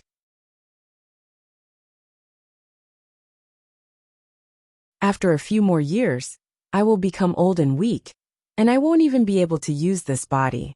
If I still stay in this position, I will die a terrible death sooner or later. I am grateful to you for taking care of me for so many years, and letting me live a good life. So I feel sorry for you, and want to ask you to leave. But you... When she said this, tears rolled down her face more quickly. However, his hands, which were hanging by his sides, suddenly tightened. But you, why do you have to ask? Why do you want me to kill you? As soon as she said this, she suddenly slammed her palms backwards. How could Wu Jiasong expect her to kill him like this? When he heard Pan He's words, the hands that were originally hugging her in a fit of pique slowly loosened, as if he couldn't bear to do it. Then he took the two palms solidly. With a bang, he was sent flying, and fell 2 or 3 steps away. He landed on the deck, and wanted to get up. But he only tilted his head to look at Pan He, and then spat out a mouthful of blood and fainted. Pan He stood there for a while, then raised her hand to wipe her face, and slowly turned around. At this time, her tears were gone, and her face was as calm as water. She walked 3 steps to Wu Jiasong, and without hesitation, raised her hand again, and was about to strike his head. But at this time she heard someone say, If you hit him, he will really die. It doesn't matter if he dies. These 3 sentences made Pan He's body suddenly tense up, and she immediately retreated 2 steps, retracting her palms in front of her. Then she saw that there was a man sitting on the ship's railing, dressed in white, looking at her with interest, as if he was watching a play. In the future, when you think about the past, You will probably find that no one treated you as well as he did. Won't you regret it to death? After saying this, he thought about it again. Then he repeated with certainty, yes, that's what happened. Pan he frowned. The man sitting on the ship's railing looked like a middle-aged man. He had a beard, but it wasn't long, and it was neatly trimmed on his chin, which made him look somewhat rough and refined. He could be considered handsome. If there were no crow's feet at the corner of his eyes, he could even be considered handsome. His figure was between burly and thin, and it was the kind of middle-aged man who was sturdy, but not fat. The most special thing about him was his eyes. The color of his pupils was very light. It was light blue. There was a strange feeling. Pan he had never seen this person on the ship. Chapter 6:15. She subconsciously turned her head to look at the ship's deck. But there was no reaction from Xie Sheng, as if he did not notice the existence of this person. So she slowly took a step back and asked cautiously, "Who are you?" She wanted to ask, "Who are you?" or "What are you?" On such a night, such a man appeared. He looked like a typical person from the Central Plains, but he had blue eyes. He was obviously not a human. Pan he faintly felt that she had experienced the power of an inhuman. But just like the thought that flashed in her mind when she saw Xie Sheng, she still could not remember when she had that kind of experience. But the man did not answer her. He just shook his head slightly and continued with interest. "You are a strange woman. I saw you crying. On the one hand, you are reluctant to let him go, but on the other hand, you want to kill him. Are all women in the world like you, saying one thing and doing another?" Pan he frowned, not knowing how to answer him. It was fine if he was a human, but if he was a demon, it was said that demons were eccentric. Like this man in front of her, he might be asking politely now, but he might show his fangs the next moment. And from his words, it seemed that he had been hurt by a woman and had a grudge against her. I had no choice. She thought about it again and again, but she could not find a way out, so she said in a low voice, "I will repay him by doing anything in my next life." Next life. Humph. The man snorted, as if he did not care about her answer. "Only mortals like you believe in the next life." After saying this, he finally jumped down from the side of the ship. And at this time, Pan he also noticed a detail. When he landed, his left foot was a little lame, and his brows were slightly wrinkled. It seemed that he was injured recently. As soon as he landed, he looked behind Pan he. He said loudly, "Brother Lu, come out and meet me." At this time, Li Yunxin straightened his body in the clouds. There were only 3 golden beans left in his hand. He did not eat any more, turned his palm over and withdrew it. After a slight hesitation, he stood up again, so the chair under him disappeared. Then he stared at the new person for a while, frowning slightly. In his eyes, this fellow was also a mortal. This meant that he couldn't see through his cultivation level. Perhaps he was only slightly weaker than him, or on par with him, or stronger than him. The third possibility was extremely low. In terms of individual strength, the existence of Long Sun, who was stronger than Shi Yi's mysterious realm, could be considered to be as rare as phoenix feathers and Qilin horns. He couldn't see the person's face clearly. In fact, if one were to look at him from 10 steps away, they would only be able to see a translucent, faintly glowing silhouette, just like Li Yunxin. This was some kind of brilliant invisibility technique that could hide one's spirit, energy, and spirit. However, Li Yunxin could sense the changes in the spiritual energy in the sea. Although the qi of heaven and earth was in chaos now, a powerful person would still cause slight disturbances when he or she passed by. It was hard to tell by himself, but now he had too many treasures in his hands. With the help of a Dharma treasure, he could see everything clearly. Just like when he saw the Lord Shinryu in the painting on his fan, he could see it now. This person's qi was inextricably linked with the qi of heaven and earth, very similar to the appearance of the Lord Shinryu in the city of Wei. At that time, when the city of Wei was burned, he had already taken over. The Lord Shinryu came from the sky, and on his fan, there was a painting drawn with the power of millions of spirits, faithfully projecting the mountains and rivers near the city of Wei into the painting. The real qi of heaven and earth could only be seen from the painting, and some other things could be seen. From this, he found that the Lord Shinryu had a golden core. Countless rays of golden light spread out from the core in all directions, almost forming a close connection with the mountains, rivers, and plants in the painting. It seems to have fused with nature and the spiritual chi of this world. It was an inseparable part of the background of this world. The scene at that time gave Li Yunxin a great shock. From what he knew, it seemed that if he wanted to destroy the Lord Shinryu, he had to destroy the world first. She was bound to the world. After that, he naturally went to see the dragon son, and also himself. He wanted to see if the dragon son, who was assigned to various places by the Lord Shinryu, had a similar performance, but it didn't exist. He used to think that this kind of situation only appeared on the supreme dragon god, but now, he found that this uninvited guest also had it on him. In Li Yunxin's eyes, he was just a silhouette, but if he looked carefully at the Dharma treasure in his hand, he would see that there were countless extremely thin, extremely faint rays of light, connected with the sea and the world. The Dharma treasure was, after all, not as detailed as the Dharma treasure that he drew himself. But he also knew, this person's situation was the same as the Lord Shinryu. He was the world, and the world was him. Then he should be. Li Yunxin's face turned ugly. When he was on land, Lu Baishui told him about the rumors along the coast. He said that the Dragon King inland were all inferior Dragon King, and the Dragon King of the sea, the ocean, was more than 10 times larger than the inland, and the number of living creatures in the ocean was more than 1,000,000 times larger than the inland, was the true Dragon King. At that time, Li Yunxin only smiled. After the Battle of Cloud Mountain, the demons of the world followed Dragon Sun's lead.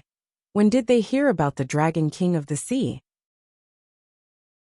Even if the demons lived deep in the mountains and were ignorant, and the people and demons of this era had no interest in the sea, but these Dragon Sun were created from the dragon soul of the Shinryu. There were already 9 of them. How could there be another 9? But now he saw that this person was similar to the Shinryu. This is the East Sea Dragon King that Lu Baishui mentioned. How? He had already been a fake crown prince. If he found out that the dragon body that he had worked so hard to get was actually a fake Dragon King, he would probably explode. At this time, he heard this uninvited guest call out to Lu Baishui. When Lu Baishui hid himself, he could only hide from Pan He and Xiesheng. Now that this person appeared on the ship, he could see through him at a glance. From his tone, it seemed that he was familiar with Lu Baishui. Li Yunxin frowned and looked at Lu Baishui's figure on the ship, his face slightly dark. When that person spoke, only Pan He, Lu Baishui, and Wu Jiasong could hear him, and the rest of the people on the ship were isolated. Now that he was standing on the cloud, he could only see. This person seemed to be equally powerful. Li Yunxin didn't know if this person knew who he was, but he didn't want to expose himself. But Lu Baishui knew. Previously, when Xiesheng asked him, he didn't say anything. Now, from the tone of this person, it seemed that they were old acquaintances. Li Yunxin didn't know if this person would say anything this time. So his eyes became colder, and he saw Lu Baishui come out of his hiding place. Chapter 6:16. But Lu Baishui's expression was a bit strange, as if he recognized this person, but didn't expect to see him here. Thus, he was somewhat puzzled, and his footsteps were slightly hesitant. Seeing him like this, the man laughed again. "Brother Lu, don't you recognize me?" Lu Baishui frowned, and walked another 10 steps. When he could see the man's face clearly, he said, "Mr. Shuiwa, why are you here?" This Mr. Shuiwa put his hands behind his back and sighed. "I heard that it's not peaceful here. I was afraid that something would happen to you, so I came to have a look. I didn't expect to see such a good show. Brother Lu, is there anyone on this ship that is giving you a hard time?" Lu Baishui walked forward a few steps and stopped. He didn't answer immediately. Instead, he looked at this Mr. Shuiwa for a while and said, "When we met, you said you were a hermit from Hun Sea. Because your ancestors were tired of the conflicts on the land, they hid in the East Sea. But now," Mr. Shuiwa was silent for a while and looked around. "Brother Lu, when I became friends with you, I said that I didn't remember how long I had lived. You are a smart person. Don't you know that I am not a human, but a god? Why are you asking me this again today? He smiled. It seems that I came to the right place. Is it because someone on this ship is threatening you, and you don't dare to tell the truth? Lu Baishui glanced at the deck. Mr. Shueihua smiled and shook his head. Brother Lu, do you want to say it's him? I don't think so. It's just a young Taoist. There are many of them on the land. Such a person wouldn't give you a hard time. I think it's someone else. Then he said loudly, Friends on the ship, why don't you come out and greet me?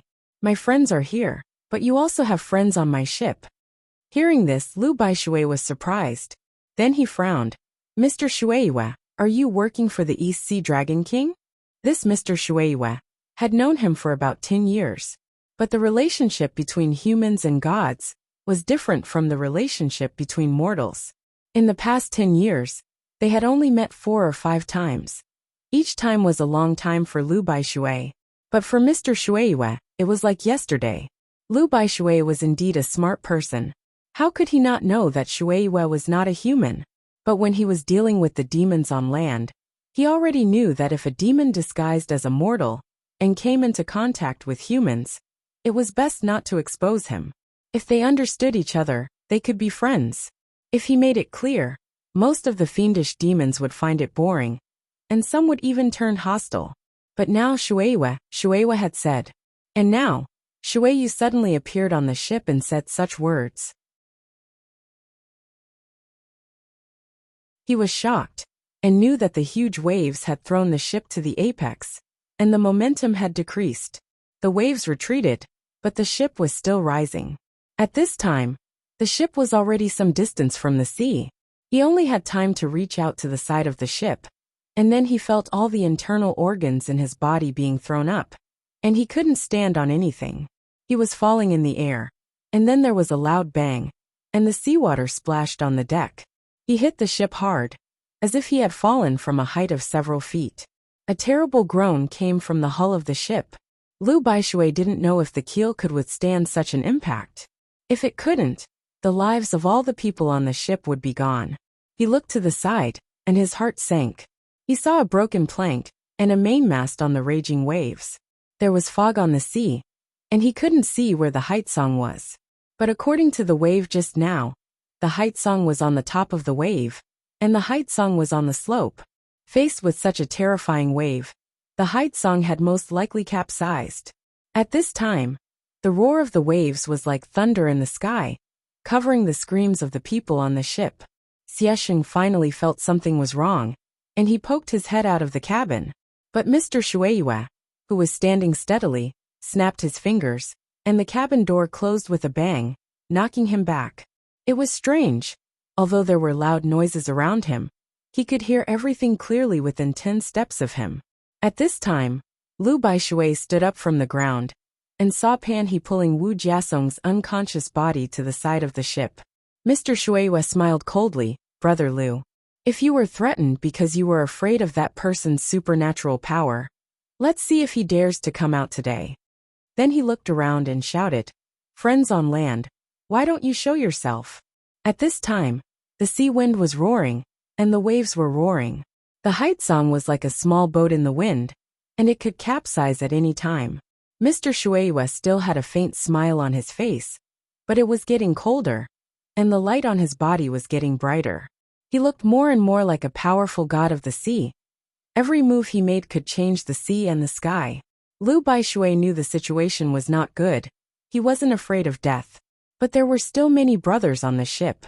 If so many people had died because of his promise and friendship to someone else, what would they have done to deserve it? So he steadied himself in the storm and called out loudly, Mr. Shueihua, you and I have been friends for 10 years. Are you really going to bury all of us tonight? Mr. Shueihua smiled slightly. That depends on whether that friend of yours is willing to show up and settle the accounts. Lu Baishui was stunned. Accounts? But when he said this, he suddenly found that the world suddenly became quiet.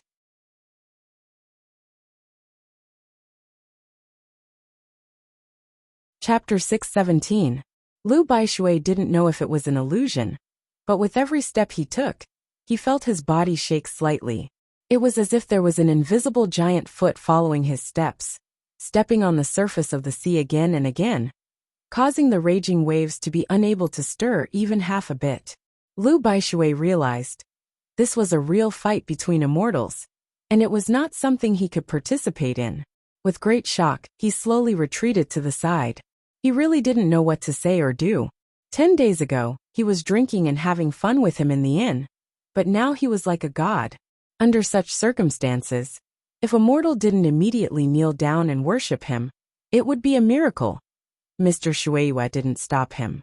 In fact, although this master of the sea still had a smile on his face, his eyebrows were already furrowed imperceptibly.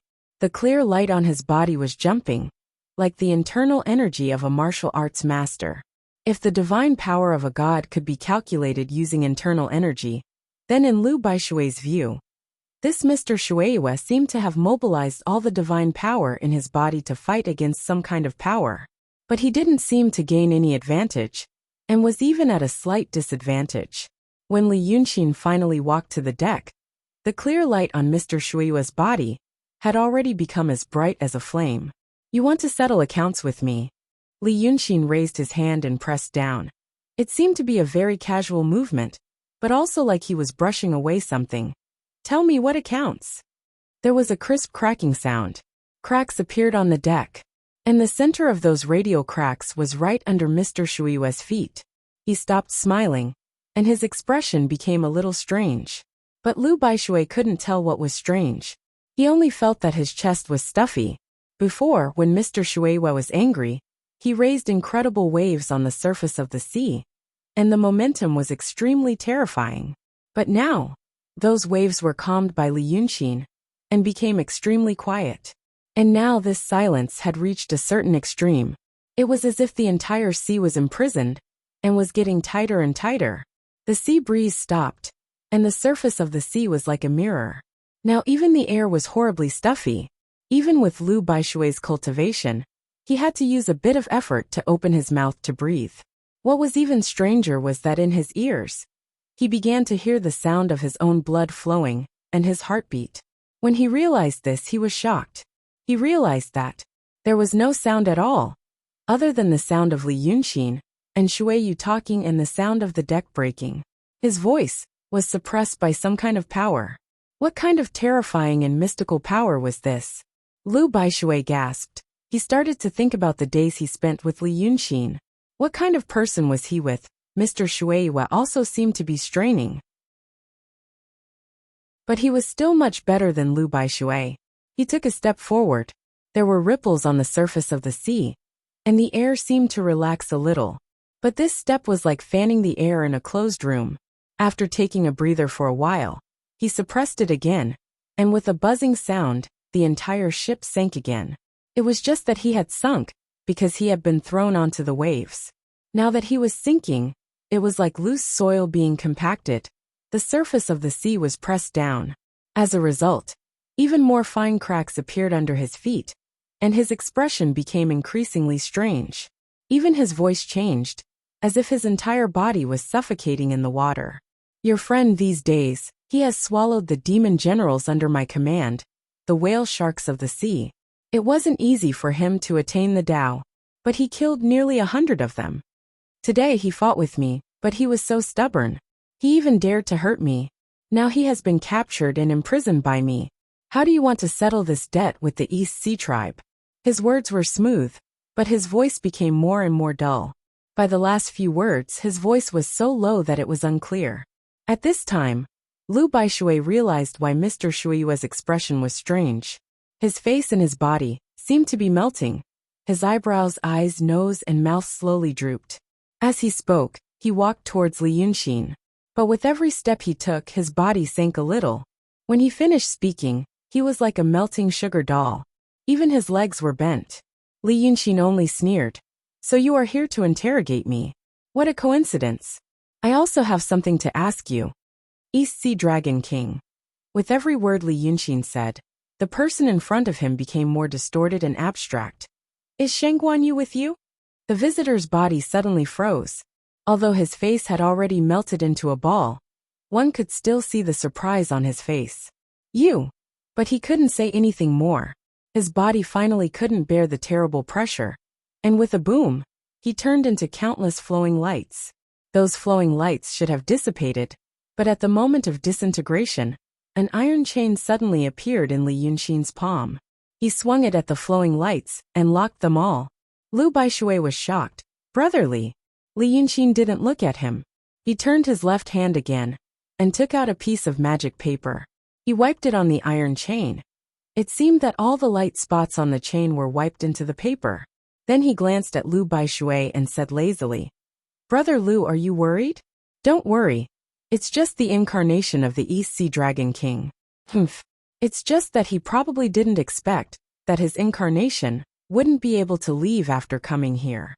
He must be beating his chest and stamping his feet in Mount Punglai, and is so angry that he wants to beat someone up." Saying this, he squinted at Lu Baishui. "Maybe he also hates you." That was because even the terrifying waves were still within reason, just more violent and intense. But the scene now was something that no mortal had ever experienced, not to mention mortals, even in the cultivation world, in the past 1,000 years. Also, no one would ever witness a profound realm Taoist painting a spirit map that seemed to be able to seal the chi of the entire world into it. If someone who knew a little about this, such as Xian Shilio, saw what Li Yunxin did, he would be 10,000 times more surprised than Lu Baishui. In the past, when the chi of the world was not chaotic, it was extremely difficult to draw such a vast world into a painting. Even a profound painting Taoist in the mysterious realm might not be able to do it. Not to mention that the chi of the world had been messed up by Li Yunxin today. How could he do it? Of course, Lu Baishui didn't know any of this. But it didn't stop this hero of the sea who didn't show any fear, even when the two big monsters were fighting. He gasped and took 3 steps back before he could stabilize himself. It was just that he glanced at it. He felt as if an endless amount of seawater was pressing down on him. And he was at the bottom of the sea, thousands of meters, tens of thousands of meters deep. It was dark and gloomy, and he could be trapped there forever at any time, unable to escape. He gasped for breath. It was as if he had survived a disaster, just because of that glance. Seeing him like this, Li Yunxin smiled slightly. "Humph. Brother Lu, it's rare for you to have a firm mind. It's lucky that mortals dare to look at my spiritual map, and don't think that they are stupid." Chapter 618. Lu Baishui stared blankly. He seemed to be scared out of his wits. He had never seen anything like this, even though he had traveled all over the world. He couldn't care less about what Li Yunxin had said. He gasped and asked, "What is this?" While asking, he couldn't help but look at it. But as soon as he looked at the edge of the table, the palpitation overwhelmed him again, forcing him to look away. Li Yunxin didn't look at him. He was just writing. Every stroke of the brush was extremely fast. It was as if he was in the mood to paint an uninhibited freehand painting. But from the point of view of the people in this world, his paintings did not look very brilliant. A lot of colors and lines were piled together in a somewhat messy and disorderly manner. He was painting the spiritual painting, just like he did in the city of Wei. When he was in the city of Wei, he temporarily raised his cultivation to the profound realm with the power of millions of ghosts, and absorbed the earthly chi of the nearby mountains and rivers into his painting. Now that he was in the profound realm, he planned to try again. This kind of attempt was not a relaxing experience. For example, no matter how knowledgeable a person was, he wouldn't be willing to take a troublesome exam. There were 2 reasons why Li Yunxin was doing this. First, he found that the Dragon King of the East Sea seemed to have a close connection with this world. When one reached the profound realm in painting, he could also seal the spiritual chi of heaven and earth into his painting, forming a mysterious relationship with the real world. For example, there were waves in his painting now. Then, even if he was thousands of miles away, as long as he touched the spiritual chi in the painting, he could really raise earth-shaking waves on this vast ocean. Theoretically speaking, if one's cultivation in the art of painting was high enough, so high that it far surpassed the grand supreme realm, one could even make the entire ocean, the entire world, vanish without a trace with just one stroke on the painting. But in fact, this only existed in one's imagination. For example, in the world he came from, if a person or an object ran fast enough, they could see what they looked like when they were just running. But if they couldn't surpass the speed of light, this kind of theoretical possibility based on the unified system would never be possible. But even so, there were still many things that could be done. Over the past few days, Hai Tian and the Dragon King of the East Sea had a close relationship. Therefore, doing something to this vast ocean was equivalent to doing something to the Dragon King of the East Sea. This was easy to say but difficult to do, because if you really want to draw a person into a painting, you have to understand him very well. This understanding did not mean knowing his emotions, personality, and habits, but a deep understanding of his physiology. She knew how the spiritual aura in his body worked, and every minute detail of his body. Only by clarifying all of this, and then using the spiritual energy in his body as a primer, could he retain some kind of connection with him in the painting. This matter had to be explained clearly, and was extremely complicated. It could be considered a profound technique in the painting path that was half taught verbally and half understood through understanding. Li Yunxin had tasted the sweetness in the city of Wei, and now he wanted to try again. However, someone had delivered himself to the door. The Dragon King of the East Sea had sent a clone. As mentioned before, the technique of transforming the soul into the real body could be practiced when one entered the realm of true. But just like when one reached the age of 22-20, he could find a girlfriend or a boyfriend to register for marriage. Not everyone could get the method to practice it. But this one actually managed to practice it, which showed that he had some magical powers. Unfortunately, he met Li Yunxin. The clone of the Dragon King of the East Sea could take down the 9th young master, who was at the peak of the realm of true, but only injured his legs. Therefore, the cultivation of his original body might be even higher than that of Li Yunxin. However, at that time, Li Yunxin had already started to draw this Lingtu, and he was also a dragon, so he also had the ability to summon clouds and rain. With the two together, he was also a big demon of the mysterious realm. He easily killed the clone of the Dragon King of the East Sea, and did not let him gain any advantage. If the clone was killed by an ordinary cultivator or demon, it would not be a big deal for the Dragon King of the East Sea. His original body had a close connection with this vast ocean. In theory, as long as the qi between heaven and earth did not disappear, the cultivation of his original body could be restored very quickly. Perhaps this was the reason why no one could beat the Shinryu. If an ordinary person lost a mysterious realm clone, they would be seriously injured, and it would take a long time, a huge amount of Reiki, and the power of will to restore it.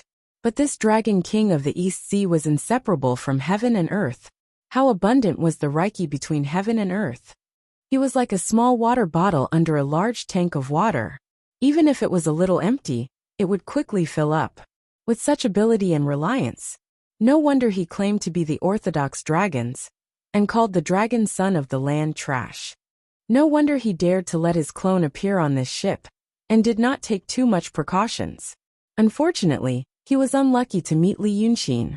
It was not a big deal that the clone was destroyed, but it was destroyed and kept by Li Yunxin. He kept the clone of the Dragon King, and printed it on the scroll. Thus, his doppelganger became a primer, and also the eye of the array of this scroll. The Dragon King of the East Sea in the distant Punglai Island, and the qi between the sea and the sky were all pulled into Li Yunxin's painting because of such a primer. Sealing this clone was like sealing the anthropomorphic East Sea. Sealing the anthropomorphic East Sea was like sealing the Dragon King of the East Sea in the Punglai Island. This kind of profound relationship was extremely difficult to understand if one was not a painter. If this painting was completed, although it couldn't be like the celestial beings in the stories, where they could draw a line on a piece of paper and make that person disappear in reality, he could always add a lot of detail to it, and it was guaranteed to be a big surprise. Now everything was ready. The question was whether it was possible to draw such a spirit map with the various changes and details of the vast ocean in a situation where the spiritual qi between heaven and earth was so chaotic that there was no pattern to follow. Anyone would think that it was impossible. But now Li Yunqin was still sketching on the paper seriously and casually. After adding a few more strokes, he looked at Lu Baishui. "Brother Lu, this is called Lingtu. Have you heard of Lingtu before?" Of course, Lu Baishui had never heard of it. He subconsciously looked at Pan He next to him. Even though Pan He was a decisive person, he was not as good as Lu Baishui at keeping a straight face. But maybe because of her background, this woman was like a beast, and she was more sensitive to danger than ordinary people. Although this sense of smell had put her in danger again and again, at least for now, she frowned and shrank to the wall, because she had realized that this Li Yunqin should be an extremely terrible person. In front of such a person, the best thing to do was not to speak, not to move, and to answer whatever was asked. That was the only way to save her life. Therefore, when she heard the conversation between Lu Baishui and Li Yunqin, she felt cold all over and secretly broke out in a cold sweat. When Lu Baishui looked at her again, the woman immediately winked at him. It seemed that she was afraid that Lu Baishui would really annoy Li Yunqin, and she would also be in trouble. Li Yunqin knew what she was doing. He didn't move his eyes away from the scroll. Holding the pen in his hand, he only said lightly, "Don't worry. I also want to ask you. It seems that you have guessed who I am. Why don't you tell Brother Lu about it? If you are right, maybe immortality is waiting for you." Who dared to take the immortality he gave? Upon hearing his words, Pan He, who had been cowering in fear, immediately fell to her knees and kowtowed repeatedly. Dragon King, please spare my life. Dragon King, please spare my life." Lu Baishui was stunned. What? But Li Yunqin didn't pay attention to him. His pen moved a few more times on the paper, sketching a few unintelligible circles. After Pan He kowtowed more than 10 times, and the skin on her forehead was broken, she said, "Well, I said immortality is a blessing. You said spare my life. Spare what life?" We all know what the Dragon King did in the city of Wei. Pan He was dizzy from kowtowing, so she took a rest while answering. The Dragon King also said to someone in the city of Wei. Li Yunqin finally glanced at her. "You also know this? It seems that you have done a thorough investigation. Humph. You are really annoying." It was only after he said this that he truly looked at Pan He and stopped writing. It seemed that he was going to ask this question seriously, or that he had encountered a bottleneck in his painting. "A few nights ago, you came to my cabin to find me." He looked at Pan He and said expressionlessly, "When you saw me, you told me that you were in charge of the Donghai Kingdom of the Freemasonry. After a few words, you wanted to kill me. Ha! Tonight, you went to that guy's room and took off your clothes. Tell me, did he look prettier than me, or did I look uglier than him?" Pan He was also stunned like Lu Baishui. On the one hand, it was because the memories in her mind, because of the words of Li Yunqin, reappeared in her mind as if the seal had been unlocked. On the other hand, she didn't know what Li Yunqin meant by asking her this. She tried to calm herself down quickly. She carefully recalled his tone and expression just now. He wanted to know what the last 2 sentences, "Does he look prettier than me?" and "Or do I look uglier than him?" were referring to, and what was the deeper meaning behind them. But after a few seconds, she still couldn't figure it out. Instead, she felt even more confused and didn't know how to answer. Li Yunqin seemed to be angry. He glared at her. "Oh, so you don't want to hurt me now?" Hearing this, Pan He hurriedly kowtowed again. "Dragon King, please spare my life. Dragon King, please spare my life." She had heard about Li Yunqin before. Actually, it wasn't a secret in the Freemasonry. Although the Freemasonry was so big, there were more things to deal with and do besides Li Yunqin's business. But after all, for so many years, it was rare to use a large number of resources for a long time for a person. Later, Li Yunqin did a lot of great things in Yunshan. Even though she wasn't in a high position before, she still remembered the recent legendary figure in her heart. Based on the information she knew, the image of Wei River Dragon King Li Yunqin could be roughly described as moody, scheming, and decisive. She also knew that almost everywhere he went was turned into scorched earth, and very few people were spared. He was in the city of Wei. Several months later, the city of Wei was burned down. Later, he went to Rong City. Soon, Rong City was also occupied by the rebel army. Then he went to Pit Mountain. The lair of a mysterious realm monster for many years was blown up in the middle. Then he went to Dongting, where he used to live. It was also poisoned by poisonous water. So far, there were few people within a radius of dozens of miles. Then he stayed in the wild forest for some days. Now it should be called the former wild forest. Finally he went to Yunshan. Everyone knew what happened to Yunshan. This guy was shrouded in a terrible aura of destruction. Those who met him were all unlucky. Now Pan He was right under his nose. And they were on the same boat. She could almost predict the fate of this boat.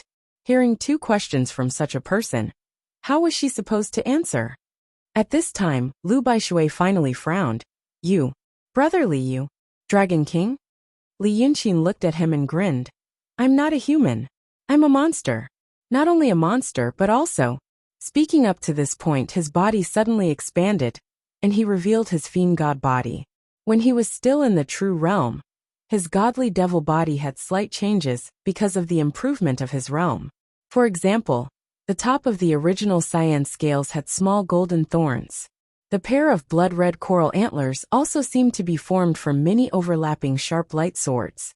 Now he was in the mysterious realm, and the changes of his godly devil body were also bigger. The golden light on the scales became brighter, and the light horns on his forehead became fewer and fewer, looking more and more like the two pairs of sharp blades on Shinryu's forehead. He retracted his godly devil body and said the last few words. The monster among the monsters, the Dragon King of the land. Brother Lu, now you know two Dragon Kings. Li Yunqin stared at him. Which one is the king of Shinryu? Lu Baishui's expression finally changed. He took 2 steps back, looked at Pan He, and then looked at Li Yunqin. You are. After saying these words with a blank face, he suddenly stood still and frowned. So what you said before, which one is true, and which one is false? Before Li Yunqin showed his godly devil body, his power was already quite terrifying. Just now, when he showed his real body, Pan He was even more frightened, and she wanted to hide in a crack. Hearing Lu Baishui's words, she suddenly jumped up from the ground and shouted, Are you crazy? How dare you talk to him like this? He is the Dragon King, the Dragon King. After shouting these words, she reached out her hand to pull Lu Baishui to stop talking and kneel down with her. However, she had been tortured and frightened the whole night, so she was no match for Lu Baishui.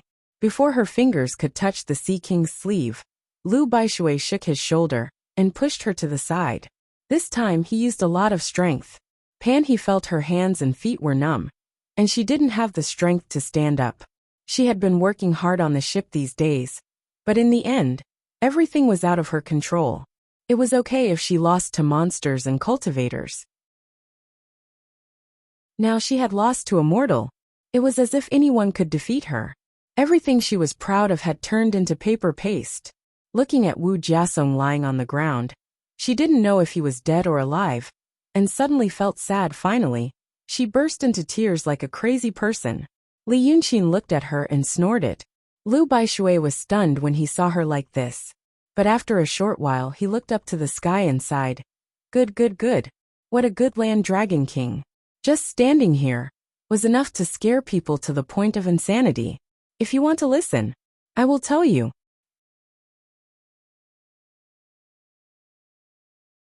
Chapter 619. Let's talk about Mr. Shueihua first. Lu Baishui looked straight at Li Yunqin without a trace of fear. I never knew he was the Dragon King of the East Sea. Just like how I never knew you were the Dragon King of the East Sea. How did I get to know him? It's very simple. I'm a thief on the sea. One day more than 10 years ago, Mr. Shueihua found me and said that he was a strange person living in seclusion in the East Sea, working for the Dragon King of the East Sea. He asked me to help him. The help I did was something I did casually, when I plundered the merchant ships. If I caught some scholars or craftsmen, I would first place them in Aquarius Bay.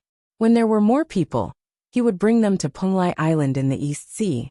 He said that the Dragon King of the East Sea was going to build a palace and needed such talents. After going there, he could get rid of his previous poor days and live like an immortal. Li Yunxin's pen tapped on the paper again, and he couldn't help but laugh. But he didn't look at Lu Baishui. So you really believed him? Speaking of which, let me change the subject. Brother Lu, you are a righteous and upright person on the continent. But on the sea, you became a pirate who plundered the sea, and even engaged in human trafficking. I really don't understand. Why did you choose such a way of life? Li Yunxin's tone was flat, and it was hard to tell whether he was really puzzled or mocking.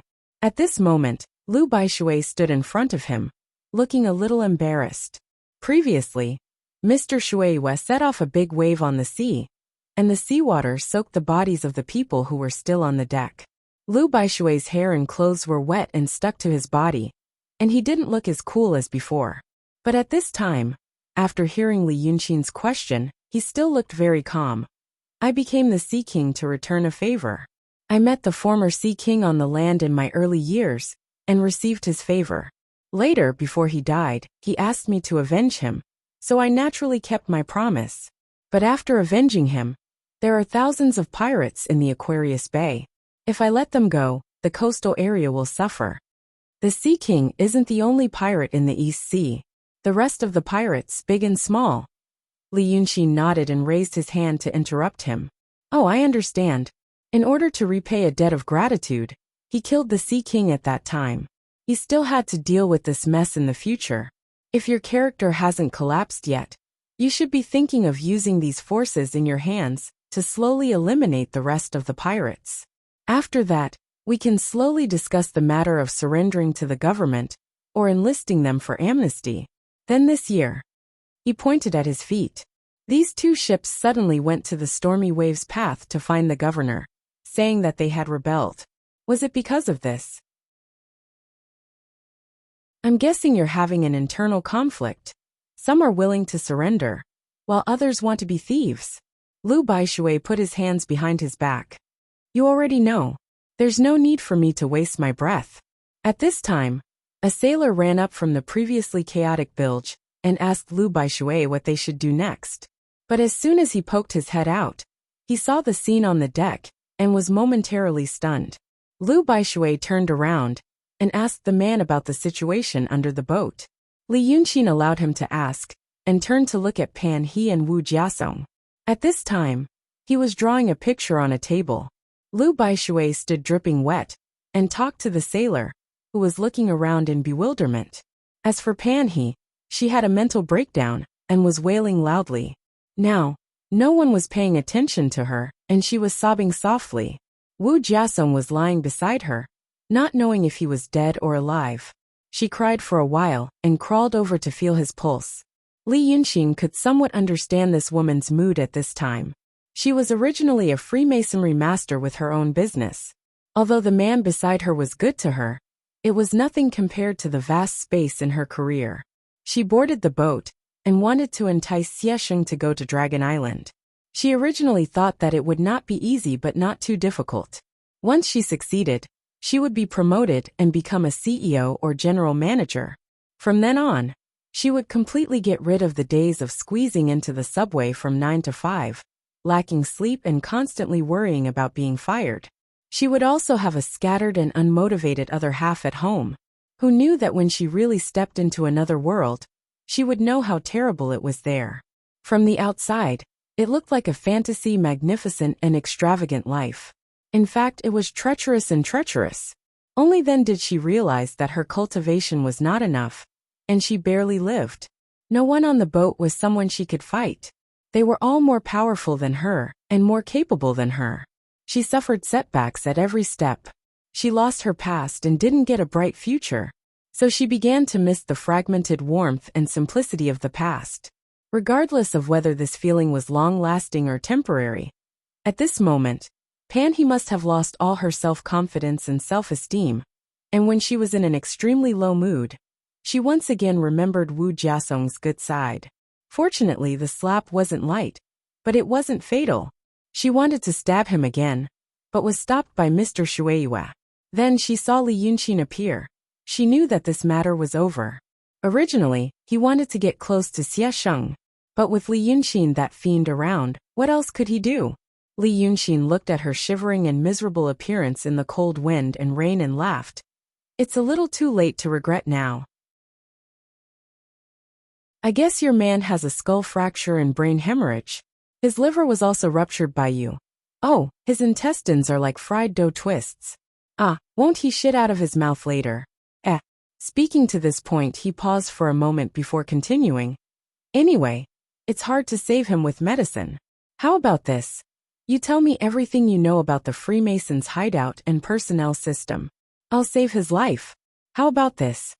He looked at him with tears in her eyes. She wanted to agree. But there was always a glimmer of hope in her heart, like a spark hidden in the embers. She felt that maybe by chance, there might be a chance to turn things around. She had lost too much, and was about to become a bankrupt gambler. Although stopping was a wise choice, there was also the terrifying temptation of turning things around. Just as she was hesitating, the cabin door on the second floor finally opened with a loud bang. When Mr. Shueihua was here, she used her supernatural power to seal the cabin door. Thus, Xiesheng was trapped inside, not knowing what had happened outside. At this time, since Mr. Shueihua's doppelganger had dispersed, the restriction had also loosened. But even so, it took a lot of effort to blast open the cabin door. He saw the scene in front of him. Xiesheng saw Li Yunxin first and immediately froze, speechless for a moment. Who would have thought that so many days had passed since they parted in Dingzhou, and now that they were on the sea, he would meet this person again? After being stunned for 2 breaths' time, he forcibly suppressed the fluctuating expression on his face. Standing at the cabin door, he cupped his hands together like a hoodlum. I didn't expect to meet you here again. Really? But Li Yunxin pointed a finger at him. Xiesheng's expression and movements immediately froze on his face. His body had completely left his control, turning into a clay statue. I'm very unhappy with you now. You can stand as punishment first. Li Yunxin glanced at him, his gaze once again landing on Pan He. You played with this guy for an entire night. In the end, after using a medicinal dregs to heal you, you still have to dig it out of your mouth. TSK. It really makes me sad to see this. Since you can't decide whether or not to save your man, then ask him himself. As he said this, he suddenly flicked his finger. At the tip of his finger, a golden pill flew into Wu Jiasong's mouth with a whoosh. Wu Jiasong was unconscious, his mouth tightly shut, so his teeth were all shattered. But what was surprising was that the moment the teeth shattered, not even the dregs splashed out. They grew back as if in a mirage. Not only the teeth, but the bruises and blood on his face that had been caused by the collision also healed. His skin was as smooth as a baby's. His entire person looked as soft as a 180-kilogram child. The man who had narrowly escaped death let out a spasmodic gasp and suddenly opened his eyes. Like he had just woken up from a dream. He was muddle-headed for a moment and couldn't figure out the situation. Li Yunxin pointed his finger at him and stopped him. Let's take things one by one. Brother Lu, now that you've finished explaining, can you continue? At this time, Lu Baishui had already given the sailor many instructions and sent him away. There were only these few people left on the deck. However, the relationship between these few people was extremely complicated, and they were constantly scheming against each other. It was even more lively than the 100 or so people in the cabin. He looked at Xiesheng, Wu Jiasong and Pan He. Then he looked at Li Yunxin. You can already guess what I want to say. As for you saying that I am a human trafficker, before I kidnapped people, I asked them all.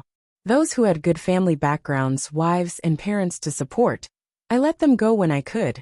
Most of the people I took away were exiled and had a poor life. Maybe there were times when I made mistakes, but I was originally a pirate. I tried my best. As for Mr. Shueihua, Lu Baishui looked at Li Yunxin. According to my understanding of him, he is a man of his word. Even if he is a demon, he is not a demon that eats people. Li Yunxin stopped writing and listened to him. After a while he looked up at him. That's it.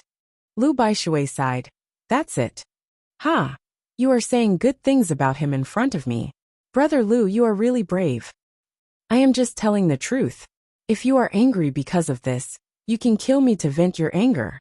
But my brothers on the ship don't know. I have already told them. If I die, I will still send you to Aquarius Bay. Brotherly, you can rest assured. Li Yunxin clicked his tongue and shook his head. Brother Lu, you are the first one to make me angry and live until now. Do you know why I am so tolerant of you? Lu Baishui did not speak. Li Yunxin picked up her brush and thought for a while. She said softly, there are different kinds of people. The first kind are good people. Good people are naturally good people. Honest, friendly, amiable, decent, and moral. But these kinds of people are too few. His eyes returned to the paper. There were some shapes on the paper. It was not a drawing method known to this world. Big and small whirlpools and circles densely covered the sea and sky.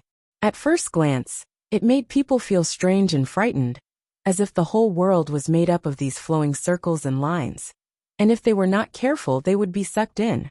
You're tuning in to the Li Mei's Sword of Destiny YouTube channel. We're so grateful for your support.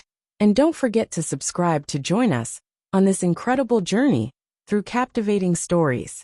Your generosity through donations truly makes a world of difference, as it's the primary source of revenue that allows me to expand and enhance this channel for you. Thank you from the bottom of my heart for being a part of this adventure.